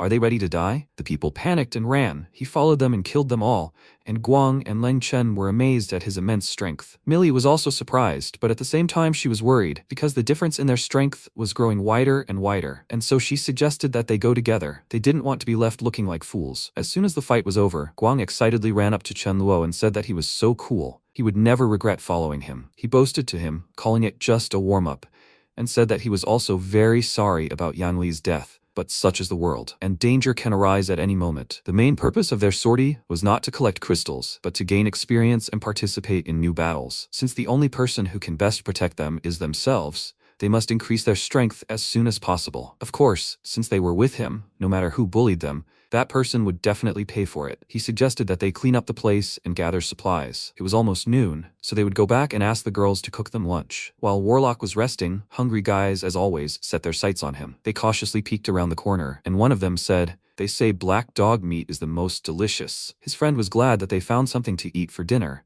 and when he was about to go after the dog, his friend stopped him and said that they hadn't eaten for over a day, and the dog runs very fast. What if the dog gets scared and runs away when they approach? They need to find something to bait the puppy. They say dogs can't change their habit of eating excrement, so he had to hold back to keep everything fresh. This dog must be dying of hunger too. Do you think this dog will take the bait? His friend called his idea simply excellent, and when they were already on their way to Warlock, he mentally told them that he didn't mean to harm them, but they asked for it themselves, deciding to slip him this thing. They can beat a dog, but they can't insult it. He released his lightning bolts, and the guys were shocked that this dog had superpowers, so they ran, but Warlock's fury still caught up with them. MC came to check out what was going on and asked what they had done. Were they some kind of bandits? He told him they wanted to feed him something nasty and left, stomping his paws furiously. Chen Luo decided not to dwell on this and told everyone to disperse and rest. They would have to train after lunch. Looking at them, he thought, he needs to find more people. If they encounter a gang of 100 people, this number of people will not be enough. Besides, he can imagine how many subordinates he will have left in 2 or 3 months. He has plenty of supplies, so he can focus on gathering a team and killing zombies. He needs to write a recruitment ad. Soon the ad was ready, and it was quite voluminous. To cope with the changing world, they are recruiting like-minded friends to create a base and survive together. Zombies have crystals in their foreheads that allow survivors to advance to higher levels, and the more powerful the zombie,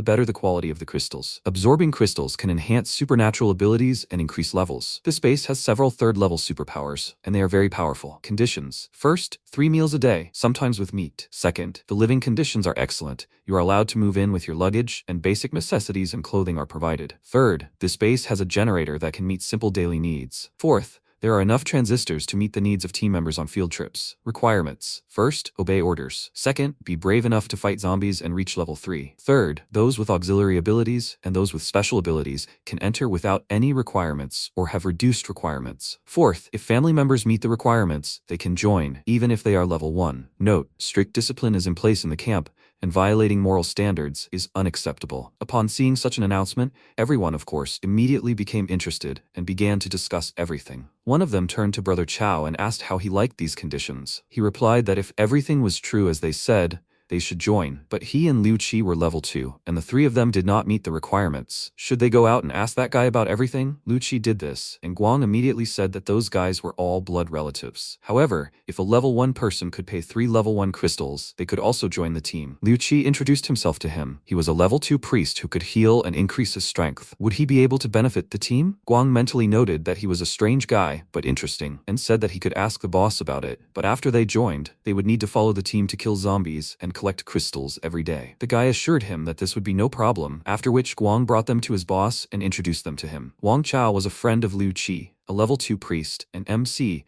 upon hearing the healer's name, realized that he had heard this name somewhere before. Even though he was a priest, he knew a little about him. Mi Fan, as usual, told him whether they were normal people or not, and Chen Luo kindly invited them to the team and asked Guang to help them settle in. After such a hard day, MC returned to his home, stretched, and said that he didn't even expect to easily recruit people, especially with healing abilities. Level 2 people came to his door themselves. He was very lucky. He hoped that they could really integrate here. He took out the crystal and looked at it with a smile, thinking, if nothing happens, tonight he will be able to reach level 5, after which the level 1 zombies simply won't be able to harm him, even considering their numbers. He absorbed the crystal, successfully reached level 5, and was very happy about it. He increased his strength to level 5 in just a month. However, if he doesn't have the opportunity to increase his level further, he will be stuck at 5 for a long time. He turned to the cat and petted her, saying that people often celebrate something to relax, so he will spend time with Millie. Mifan was annoyed that she was left as a guard cat again and left. After a while, he gathered everyone and told them the news. There would be an event today, and they were also participating. The target was the vegetable market on Shinfu Street. There were some risks, so they had to be careful. He turned to Guang and asked him to gather his people and, together with Warlock, guard their house. Once everyone was ready, they set off and arrived at the market half an hour later. He informed everyone over the radio that the farmers' market they were going to had a small cold storage warehouse,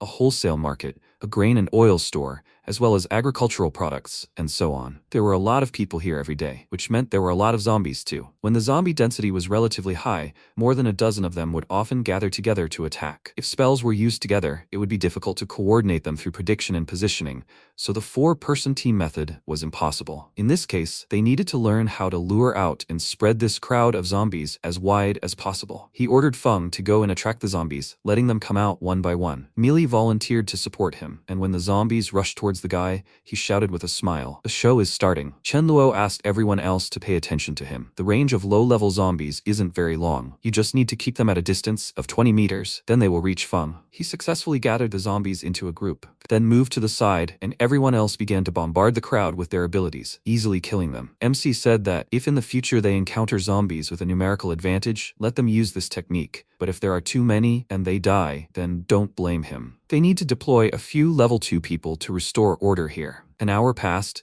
they destroyed 100 zombies near the vegetable market, and he volunteered to deal with the rest personally. He walked around and looked around. In his previous life, he heard someone say that at this time there was a ground-type mutant zombie in the market, and its strength was around level 4 or 5, and he doesn't know where he's hiding. While he was walking through the market, a zombie in a straw hat noticed him, and he felt like something was approaching. The zombie used its abilities, and MC saw rocks flying at him, and he realized it was the same mutant zombie. He jumped to the side, dodging its attack, and then jumped out of the portal right in front of the mutant and struck, then grabbed its head to pull out the crystal. At this time, people were transferring supplies to the car. Chen Luo, who provoked a huge crowd of zombies, ran straight towards them and told them not to stand there, but to follow him, and let them prepare to use spells on the turn, turn around, hit, and run on. They followed his advice, thus successfully escaping from the zombies and clearing some part of the market to safely rest. One of them caught his breath and said that they did it. There must be more than 200 zombies there, right? The others were even surprised that they dealt with them so quickly. And MC said that it looks like they will need to devote more time to this kind of training. No matter how many zombies attack them, they will not be able to kill them all. They need to evolve along with the pace of zombie evolution. He mentally noted that most of them do not have time to catch up with the zombies' progress, and ordered them to take everything they can carry. Time passed. Chenluo walked around the cold workshop and thought, there was no electricity here for a long time, so all the meat was rotten. But it's okay, they will still transfer their supplies here. He thinks the food that the others will find should be enough. 2 hours passed. A couple of cars drove up to the market. A guy named Zhonglong noticed a whole crowd, got out of the car and, blocking Chenluo's path, asked him to wait, and he sternly ordered him to get out of the way. The guy got nervous and realized he was the one they shouldn't mess with. At that moment, a guy on a motorcycle pulled up to them, and MC immediately recognized him. It was Xia Haoran, who would become known as the Iron Fist. He approached the driver and said, I heard he caught a live chicken. Can he give it to him? His mother will be passing away soon, so she wanted to have a bowl of chicken soup for her last meal. Let him just help him out, and then he could use it however he wanted. Long apologized to him too, saying he couldn't help him in any way. Then the other guys started criticizing Haoran, asking, does he want Zhonglong to provide for him for the rest of his life? This guy has no honor at all, and he looks like Haoran, the martial arts champion. He shocked him with a taser, but nothing happened. Chenluo smiled and realized he'd be a fool to pass up such a deal. He called out to the guy and said that he actually has chickens and a cook here. He can satisfy his request, but in exchange he must sell him his life. Haoran would have been perfectly willing to trade his life for a bowl of soup, just so his mother could get enough to eat before she died. Chenluo then kicked Meili out of the car and told her to get into another car with the others, and he would go with him. He told Haoran to take him to his mother, and they would take the motorcycle. After a while, they reached home. Haoran took his mother down to the car and sat her down, telling her she had late-stage cancer. MC expressed his condolences and thought it was a shame Meili wasn't yet able to treat such serious illnesses. He promised to fulfill his request, and when they returned home,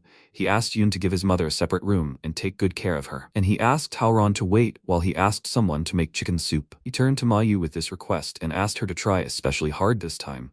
And then she asked with displeasure, hadn't she tried hard enough before? He awkwardly looked away and explained to her. He meant that today she needed to prepare everything especially carefully and quickly. She said that she needed at least 3 hours to prepare a delicious chicken soup, and he suggested that she prepare a few more dishes, 4 meat and 4 vegetable ones. He touched his chin thoughtfully. Most likely, his mother would want to eat something else. He needed to win people's trust, so he should prepare in advance. Soon the food was ready. Haoran's mother burst into tears when she saw a pile of expensive dishes, and he asked her not to worry so much. Everything was fine. Let her eat while it was hot. She suddenly grabbed his sleeve and said that she saw that he was very good. Let him take care of her son. He copes with everything better than her and can give him what he wants. But at the same time, he cherishes her so much. He would never let anyone down. Haoran also burst into tears and asked her not to worry so much, and Chenluo wished them both bon appetit and left them. Some time passed. MC stood outside and looked at the starry sky. Haoran approached him, looking very upset. He thanked him for his help. His mother passed away peacefully.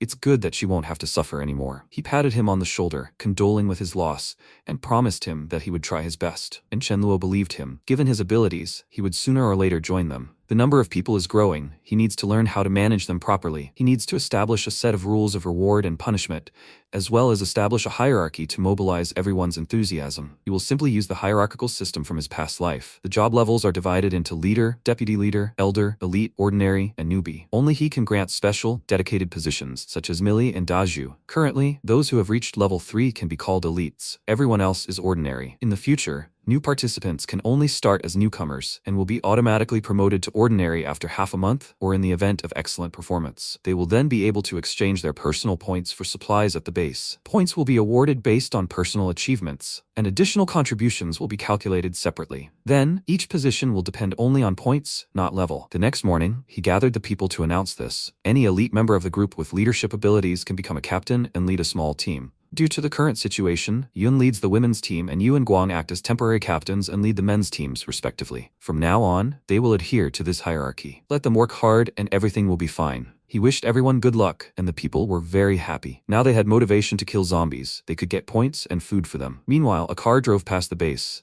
A man named Zhao Hai called out to the guy and asked him to tell him what happened here, as he hadn't seen a single zombie in the area. He told him that they had all been killed, and that there was a large survivor base on the territory of the villa ahead, where cool people lived. They ate meat every day and generally lived well. They not only killed all the zombies but also collected all the nearby supplies. Hearing about meat, the man immediately became interested and turned to his driver, Jin Tao, suggesting that he ask them to join him. They were quite strong, and if they befriended them, it would be easier for them to survive. The guy smiled and remarked that this sounded good. Maybe they would even invite them to eat meat. He hadn't eaten anything like that in so long. In that case, the man told him to drive to the villas, and the guy remembered that before the end of the world, the main shareholder of Chen Group, a rich man named Chen Luo, asked them for 300 million. The mortgaged villa is located on a summer cottage right in front of the house. The man said that they are now at the end of the world. What's the point of money? He answered him that he thought that same man died a long time ago. Meanwhile, Lang Chen noticed a bunch of approaching cars and excitedly reported this to the boss, asking for his support. MC himself came to meet the guests. Zhao Hai was surprised, mentally noting that he looked very much like Chen Luo, and he also recognized him, and this startled him. These are creditors from his past life. What's going on? They both awkwardly greeted each other, and the man asked, "Is he responsible for everything here?" He confirmed this and immediately began by saying that he owed him 300 million, and the principal and interest amounted to 330 million. The repayment period expired many days ago. Due to special circumstances, he may not return the interest, but now let him give him the money. MC chuckled and wondered why he thought he was going to return the money to him now. He smiled and said that he didn't know, but he never relies on other people's money. In fact, he had already returned everything to his card number. He had already received everything, hadn't he? It's a pity there was no connection now, so he could show him the records of the money transfer to the account. He couldn't accuse him of defaulting on his debt. Zhao Hai was confused. He didn't even think about what he would say. Then one of his subordinates exclaimed, "What kind of nonsense is this?" There was no way he could return such a large sum of money to him. Chen Luo said that then they needed to go to the bank and get proof that they had transferred the money, and he thought that the man wasn't going to return anything to him. Why should he return money that he borrowed before the apocalypse? He told the man that after all, he had once helped him. He's a man who knows how to repay kindness, so as a thank you, he'll give him a ton of rice. Zhao Hai smirked and said he misunderstood. He won't bother him too much, so let him give them some meat. The world is different, and the value of meat is also different.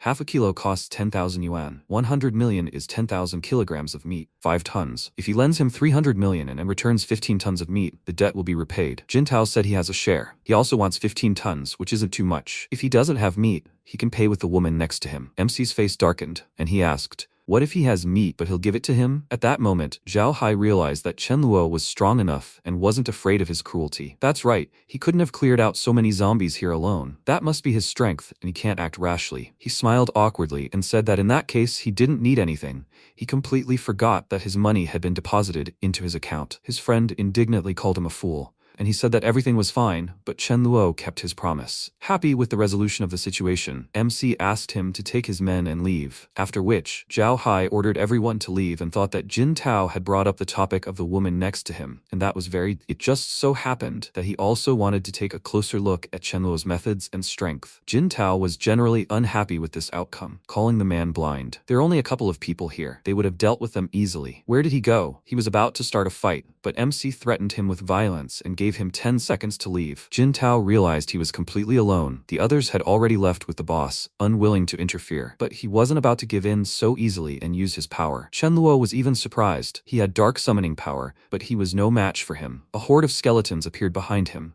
and he immediately began bragging about them, saying that anyone killed by them would immediately go to hell, where their souls would be devoured, and they would no longer be able to reincarnate. Since MC specialized in healing, he couldn't do anything against him, and asked who he was trying to scare. He turned to his men and said, "This time, they will get 5 points for killing the enemy. He must be captured alive, and whoever does so will get 100 points. Warlock immediately rushed toward him and began barking. Then he turned to Mifan and asked what he wanted to tell him. She conveyed his words to him. He had been keeping an eye on the leader's position for a long time. Dogs should also have points. If not, he would sue him for dog discrimination and neglect. He chuckled and thought, what does he even want from him? What's the point of asking for points? He told him that if that's what he wants, then he can do it, and Warlock barked happily. He unleashed a devastating lightning bolt at the enemies, already thinking that he was 20 points closer to the rank of commander, and an explosion occurred, scattering them all around. Mealing waved her hand, ordering her team to wait until they ran out of steam and prepare a spell. They would not let them break through. At this time, Warlock pounced on Jin Tao, and Chen Luo wondered what he was even doing. He just wanted to give his men some practice. Who knew that Warlock would ruin all his plans? Warlock pounced on the guy again, who backed away in fear and closed his eyes, begging him not to come closer. When he opened his eyes, he saw that the dog had unceremoniously wet his shoe. Warlock had deliberately marked this man so that no one would touch him. After which he turned around and thought that the remaining points were escaping from him. He would not let them get away. At this time, MC covered his face with his hand in shame and thought, why is he doing this? He is disgraced. When all of Jintao's comrades fell, he fell in fear and begged Chenluo for mercy, and then, in tears, threw himself at his feet, promising to do whatever he asked, if only he would spare him. At this time, Zhao Hai became nervous. He had not insulted Chenluo in any way, but now he was worried whether he would accept him. MC then told Jintao not to cry. He would not kill him. Now he was only thinking about the benefits. The undead he summoned could also contain crystals, so this ghoul would be useful to him. However, undead below level 3 don't have crystals, only level 4. He could even help this ghoul level up first and then finish him off. Jintao began to bow to him, thanking him for his mercy, and he said that he was a talented guy. He saw potential in him, but if he dared to do anything and tried to escape, he would break his bones. He told Guang to find a room, lock himself in there with this guy and conduct an interview, after which Zhao Hai approached him and called him very talented with an awkward smile. He had done a lot of bad things before, but now he wanted to apologize to him. He gave him a gun, a small gift, which of course couldn't express all his respect. Chenluo accepted it and thought that he was level 5. Now level 1 zombies couldn't pose a threat to him. What's the point of this thing? Although he could use it to scare them. He pointed the gun at himself and fired, causing everyone to call out to him in shock, but he stopped the bullet by throwing it into the portal. Although this gun is useless, he can use it as a toy. Zhao Hai was very surprised and frightened by what he just saw. He even lost his balance and fell, thinking that this was not the first level at all. Chenluo was very strong. He thanked him for this gift and helped him up, and he remarked that his strength was beyond his comprehension. MC responded by saying that they did not know each other yet, but they would still have room for cooperation in the future. Then turned to his people and asked if anyone with the power of light, darkness, earth, or natural elements was present. Of course, other special auxiliary abilities are also acceptable. The salary here is quite good.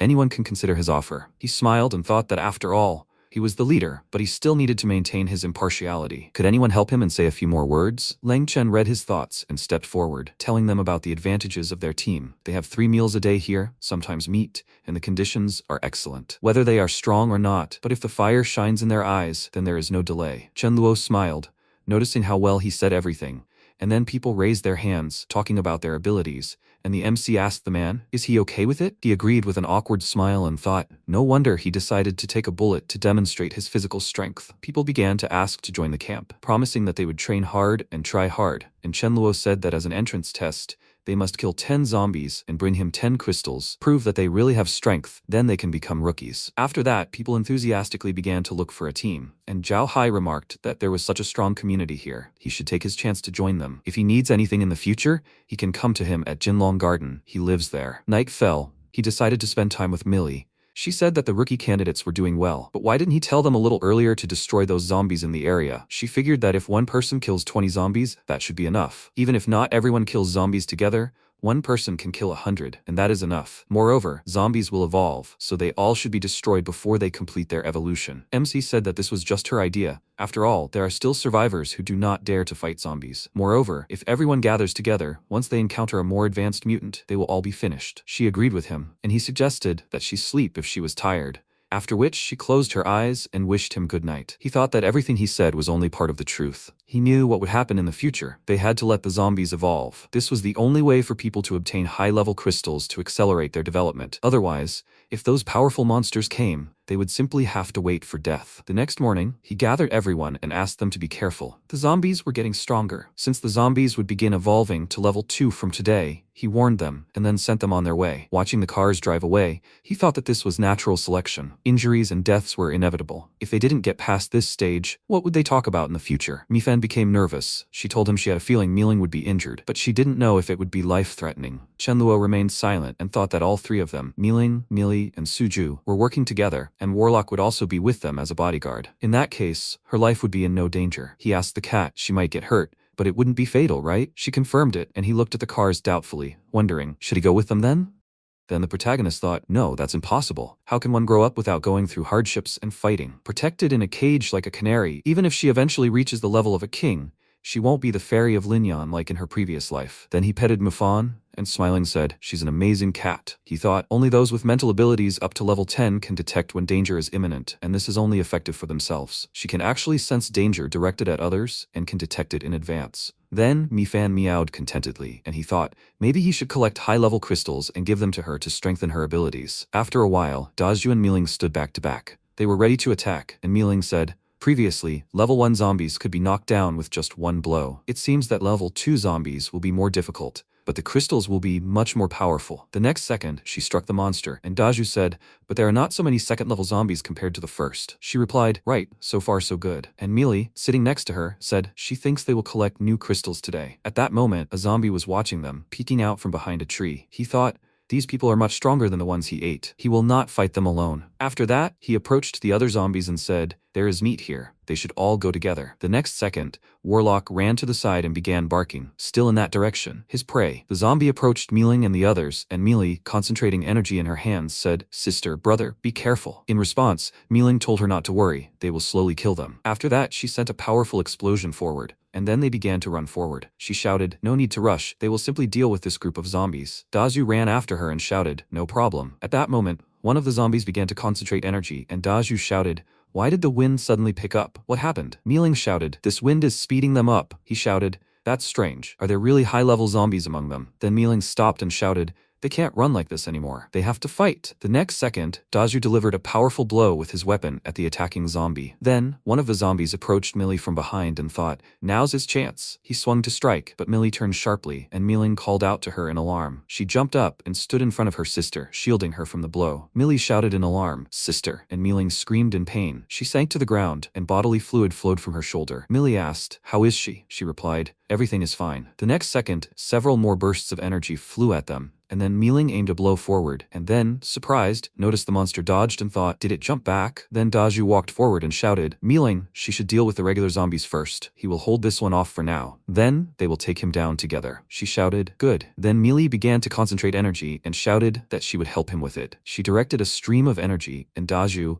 concentrating the energy in his body, ran at the monster and shouted, "Millie, she must strengthen it." And she directed a stream of energy at it and shouted, "Done." Then he clenched his teeth and swung his fist. Meanwhile, Warlock turned and thought, what are they all so excited about? He only stepped away for a minute. What's going on there already? If anything happens to these three, Chenluo will cut him into kebabs. With these thoughts, he jumped on the monster's back, and then the zombie turned around and thought, this dog is their comrade? Why is he here? After that, Warlock dealt a few more blows, and Dazhu added a blow with his weapon and shouted, "Take that!" And then the zombie grabbed his weapon. The next second, Mealy jumped to the attack, and Warlock began barking, wishing him death. Then the zombie jumped to the side and began to run, and Warlock ran after him and thought, wait, his points are running out. He hit him in the back with his paw and thought, no way. Then he and Dazhu lowered the zombie to the ground and thought they had knocked him down. Millie added a blow of magic and shouted, what a freak. After that, she began to heal the others and, sighing with relief, said, finally, they are safe. Mealing said, he is definitely worth a lot of points. And Warlock thought, well, that's it. They'll finish and go back. After a while, he approached the protagonist, barking happily, and Mifan, in the protagonist's arms, thought, this stinker asks how many points these crystals are worth, and the protagonist took the crystal in his hand and asked, is this a level 4 crystal? Warlock, for this crystal alone, he will give him 1,000 points. And he happily thought, excellent. Then MC directed the crystal to Mifan and said that this is for her. She needs to increase her power to level 4. And Warlock, noticing this, thought, he worked so hard to get this crystal, and he gave it to a cat. After that, the protagonist handed the crystal to Warlock and said, if he gives him the crystals, he will give him points. That's fair, but if he wants to use the crystal himself, he will not be able to return the points. And Warlock put his paw to the side and thought, that's true. There is nothing special about crystals, so he doesn't need this thing. The protagonist laughed and thought, he's so small, but why can't he still handle him? Then he looked at Mifan in his arms and thought that this time she got it right. Mealing was in danger, but it wasn't life-threatening. When Mealing had been in danger before, she had predicted it in advance, so he had managed to save her, thus successfully predicting twice. But this time, Dazhu was also slightly injured. Why didn't she say anything? Was he too lightly injured to feel it? Or was she now only aware of the safety of those around him? In any case, such abilities definitely need to be developed. After a while, everyone was sitting at the table.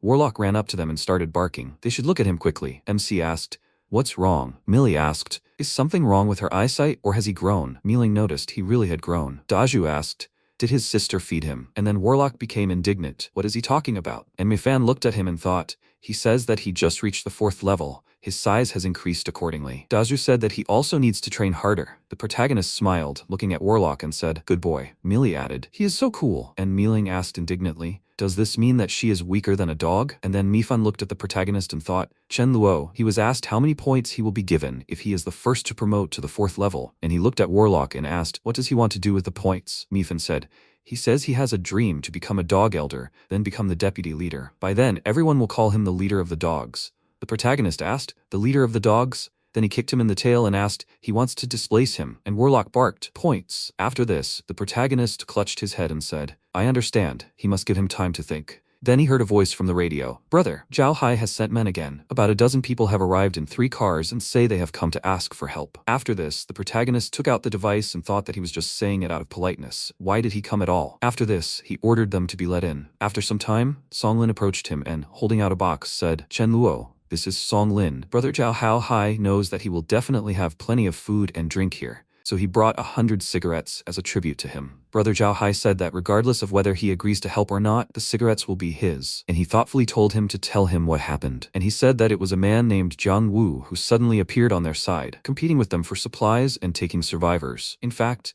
Brother Zhao Hai doesn't want to fight him, but there's something wrong with this guy. He's completely crazy. He kept shouting. He thinks the 2 tigers have no place in the mountain, and he abruptly said that if Brother Zhao Hai doesn't become his subordinate, he'll destroy them. This man is truly powerful. He easily killed over a dozen of their men, most of whom possessed 2nd-level supernormal abilities. Zhao Hai can't handle him, so he has no choice but to turn to him for help. And the protagonist thought, 1 man against a dozen people, including many 2nd-level people? The gap between a 2nd and 3rd-level person with supernormal abilities isn't that great. This man must be at least 4th level. No, that's completely impossible. He's afraid this man was as unlucky as Ling Chen, having obtained a high-level crystal. Combined with his talent, he immediately rose to 4th level. Refined crystals can't be absorbed so quickly. If he kills him, then he could get a crystal of at least level 4, level 6, or even level 7. Then he asked, what kind of ability does this man have? How did he kill more than a dozen people? He must have the strength of the flesh, and he killed their people with brute force without any skills. Then he turned around and added, okay,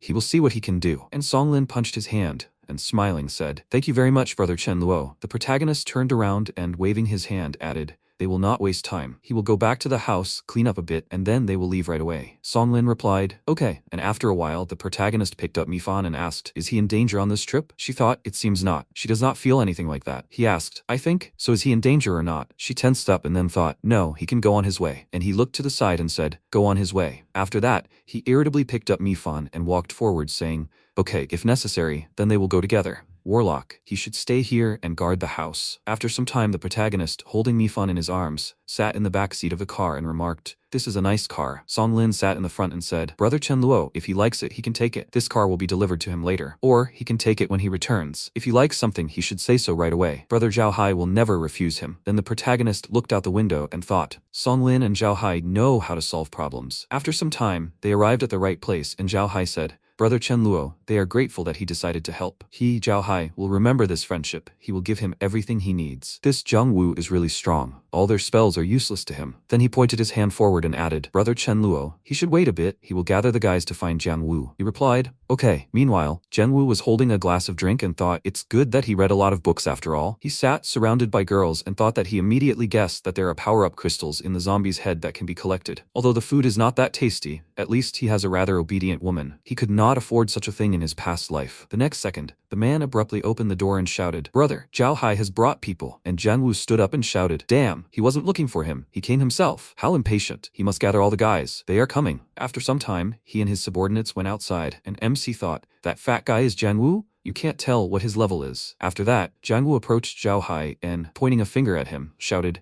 he'll give him one more chance to save face. He wanted to accept him into his team, and he, therefore. Then the protagonist thought, who cares if he's not level 7, then nothing will threaten him. Then Zhao Hai shouted, Jiang Wu, he brought 10 more people. He's tough, right? He can beat everyone? If so, then he obeys him. Jiang Wu shouted, can he? And what does he think? He replied, everyone who goes against Jiang Wu will get half a kilo of sausages. At that moment, the protagonist looked at Mifan and asked her to wait here. In response, she meowed, and then he got into a stance and thought, it's time to begin the show. After a while, the men, waving metal batons, shouted, he must die, Jiang Wu. Take that! And he was strong as steel. It was impossible to penetrate him. He smirked as he walked forward and shouted, excellent, he'll show them what he's made of. Watching them from the side, the protagonist thought, This guy's still a brat. Not all is lost yet. How can he have such high hopes for his own strength? The next second he concentrated energy in his hands and then unleashed several slashing attacks on his opponent. One of them cut Jungwoo in half and he said, "This can't be." The others were surprised. Did he die? What did he just do? He seemed so strong. Brother Chenluo's technique is terrifying. Then the protagonist approached the body and, feeling it, thought, is there nothing there? Where did he hide the crystals? In his bedroom. No, he's sure he has a very high-level crystal. It's definitely on this fat man's body. Songlin leaned over and asked, should I take it? Is he looking for something? He has experience in finding things. Come on, he'll help. If it's not in the pockets, then, MC thought, yeah, the crystal is hidden well, but if this guy finds it, he might just absorb it, so what? Then Songlin took out the crystal and said, found it. What a huge crystal. The protagonist reached out his hand to it. Songlin gave him the crystal and told him to take it. Then MC looked at the item and thought, this is a level 6 crystal. It looks like it still has about a quarter of its former power. It seems to be a spiritual type of power. I should give it to Mifan. And then Zhao Hai thought, this crystal is very expensive. After that, he turned around and said, okay everyone, don't be afraid. They must listen to him first. They need to unite and clear out the zombies in the area. Zhao Hai guarantees that they won't regret joining them. After that, the protagonist approached him and said that he won't interfere with them. The base was left unguarded. It was time for him to go. He replied, Brother Chenluo, thanks again for your help. Please, he can come if he needs help. If he wants, will he send someone to escort him back? And he replied, no need. He was grateful for the gold car though. Zhao Hai handed him the stone and said, if he likes it, he can have it. If they find more such good cars, they will send this to him. After that, Zhao Hai put his hands in his pockets and said, there are many advantages to knowing a wonderful person. He must convey to everyone that from now on their people must show respect when meeting Chenluo. At the right moment, this could save someone's life. Songlin standing next to him replied, okay, he understands. After some time, the protagonist looked at Mifan and asked, do you like the show? He and Warlock look forward to it every day. She replied, it's interesting. At that moment, a dialogue was heard from the screen in the car. Buddy, bad omens have been haunting him lately. Mifan thought that his abilities are greater than hers. The protagonist smiled, looking at her, and said, it's just a show, but she can predict in real life. There's nothing to compare to. She thought, then can she learn and see what's up with milling? He thought, how cute. Did she really start telling fortunes, inspired by a TV series? Then she thought in surprise, she sees that Millie has big breasts. The protagonist shouted in surprise, damn, is she serious? He asked, is this something dangerous? She shouldn't scare him. She thought that she wasn't scaring him. It was truly a shocking phenomenon. The next second, MC stepped on the gas pedal and said that they urgently needed to go back. After a while, he asked in surprise, what happened? The guys with obvious wounds on their faces were standing in front of him, and Yoon said that they accidentally stumbled upon a swarm of bees when they were training near the lake. There were so many of them, about 2,000. And the protagonist said, it seems we need to inspect the entire area again. After that, he approached Millie and, holding her hands, asked, how is she? Are you hurt? She looked at him with a smile and replied, no, everything is fine. He asked, what about the others? She replied that everything is fine with them too. She had some pain and swelling, so she went back to the room. He looked at her in surprise and asked, something? She replied, well, yes. With these words, she pointed her fingers to her chest, and he thought, chest? Really? Then he grabbed his head and said, ah, Mifan, she talked about that. Now he understood. She thought, yes, she talked about chest. Sometime later at 5:30 a.m., the guy was holding the guy on his lap and shouting, brother, don't die. And he said, brother, he thinks that he can join the base on the territory of the villa nearby. It is very safe there. He does not need to constantly worry about other people. He hugged him and shouted, they are relatives. If he joins, then he can too. He replied that he can't. According to the requirements, he needs to get 3 crystals to join. They still have 1 less. After he dies, he must dig up his crystals. Then he closed his eyes and the guy with tears in his eyes shouted, brother, he said, he definitely can do it. And then the guy asked, isn't it good when survivors unite and help each other? Isn't it easy to kill zombies as a team? Why are they forcing him and his brother to fight off zombies alone? He put his bloody hand to his chest and added, if it weren't for their harsh joining requirements, his brother wouldn't have died. He clenched his teeth in anger and shouted, he hates them. They will pay for his brother's death. At 9, the guy came to the protagonist and said, here are the crystals he needed. Mifan, sitting on the protagonist's arms, thought, this man wants to kill him. And the protagonist thought, why does he want to kill him? Then the guy put his hand to his chest and asked, can he join now? The protagonist stepped forward and replied, of course they should go. He'll show him around himself. Mifan, she should go home for now. In response, she meowed, and after a while, the MC hit the guy in the face, then grabbed him by the clothes and told him to talk. Why does he want to kill him? Who sent him here? And the guy thought in surprise, how did he know? Or was it just a test? He asked, why does he have to kill him when they first met? He really wants to join. The MC added irritably. Faster. His patience is not infinite. Then he added another blow, and the guy thought, damn, he can beat him to death like this. The next second, he concentrated different energies in his hands and shouted, Chen Luo, they must fight. The protagonist thought in surprise, double abilities. The guy prepared for the attack and shouted, it's his fault. He demands too much. That's why his brother died. But he sits at home and enjoys his life like a cat. Shouldn't someone like him die? And the protagonist asked, why is he talking as if he is to blame for all the troubles?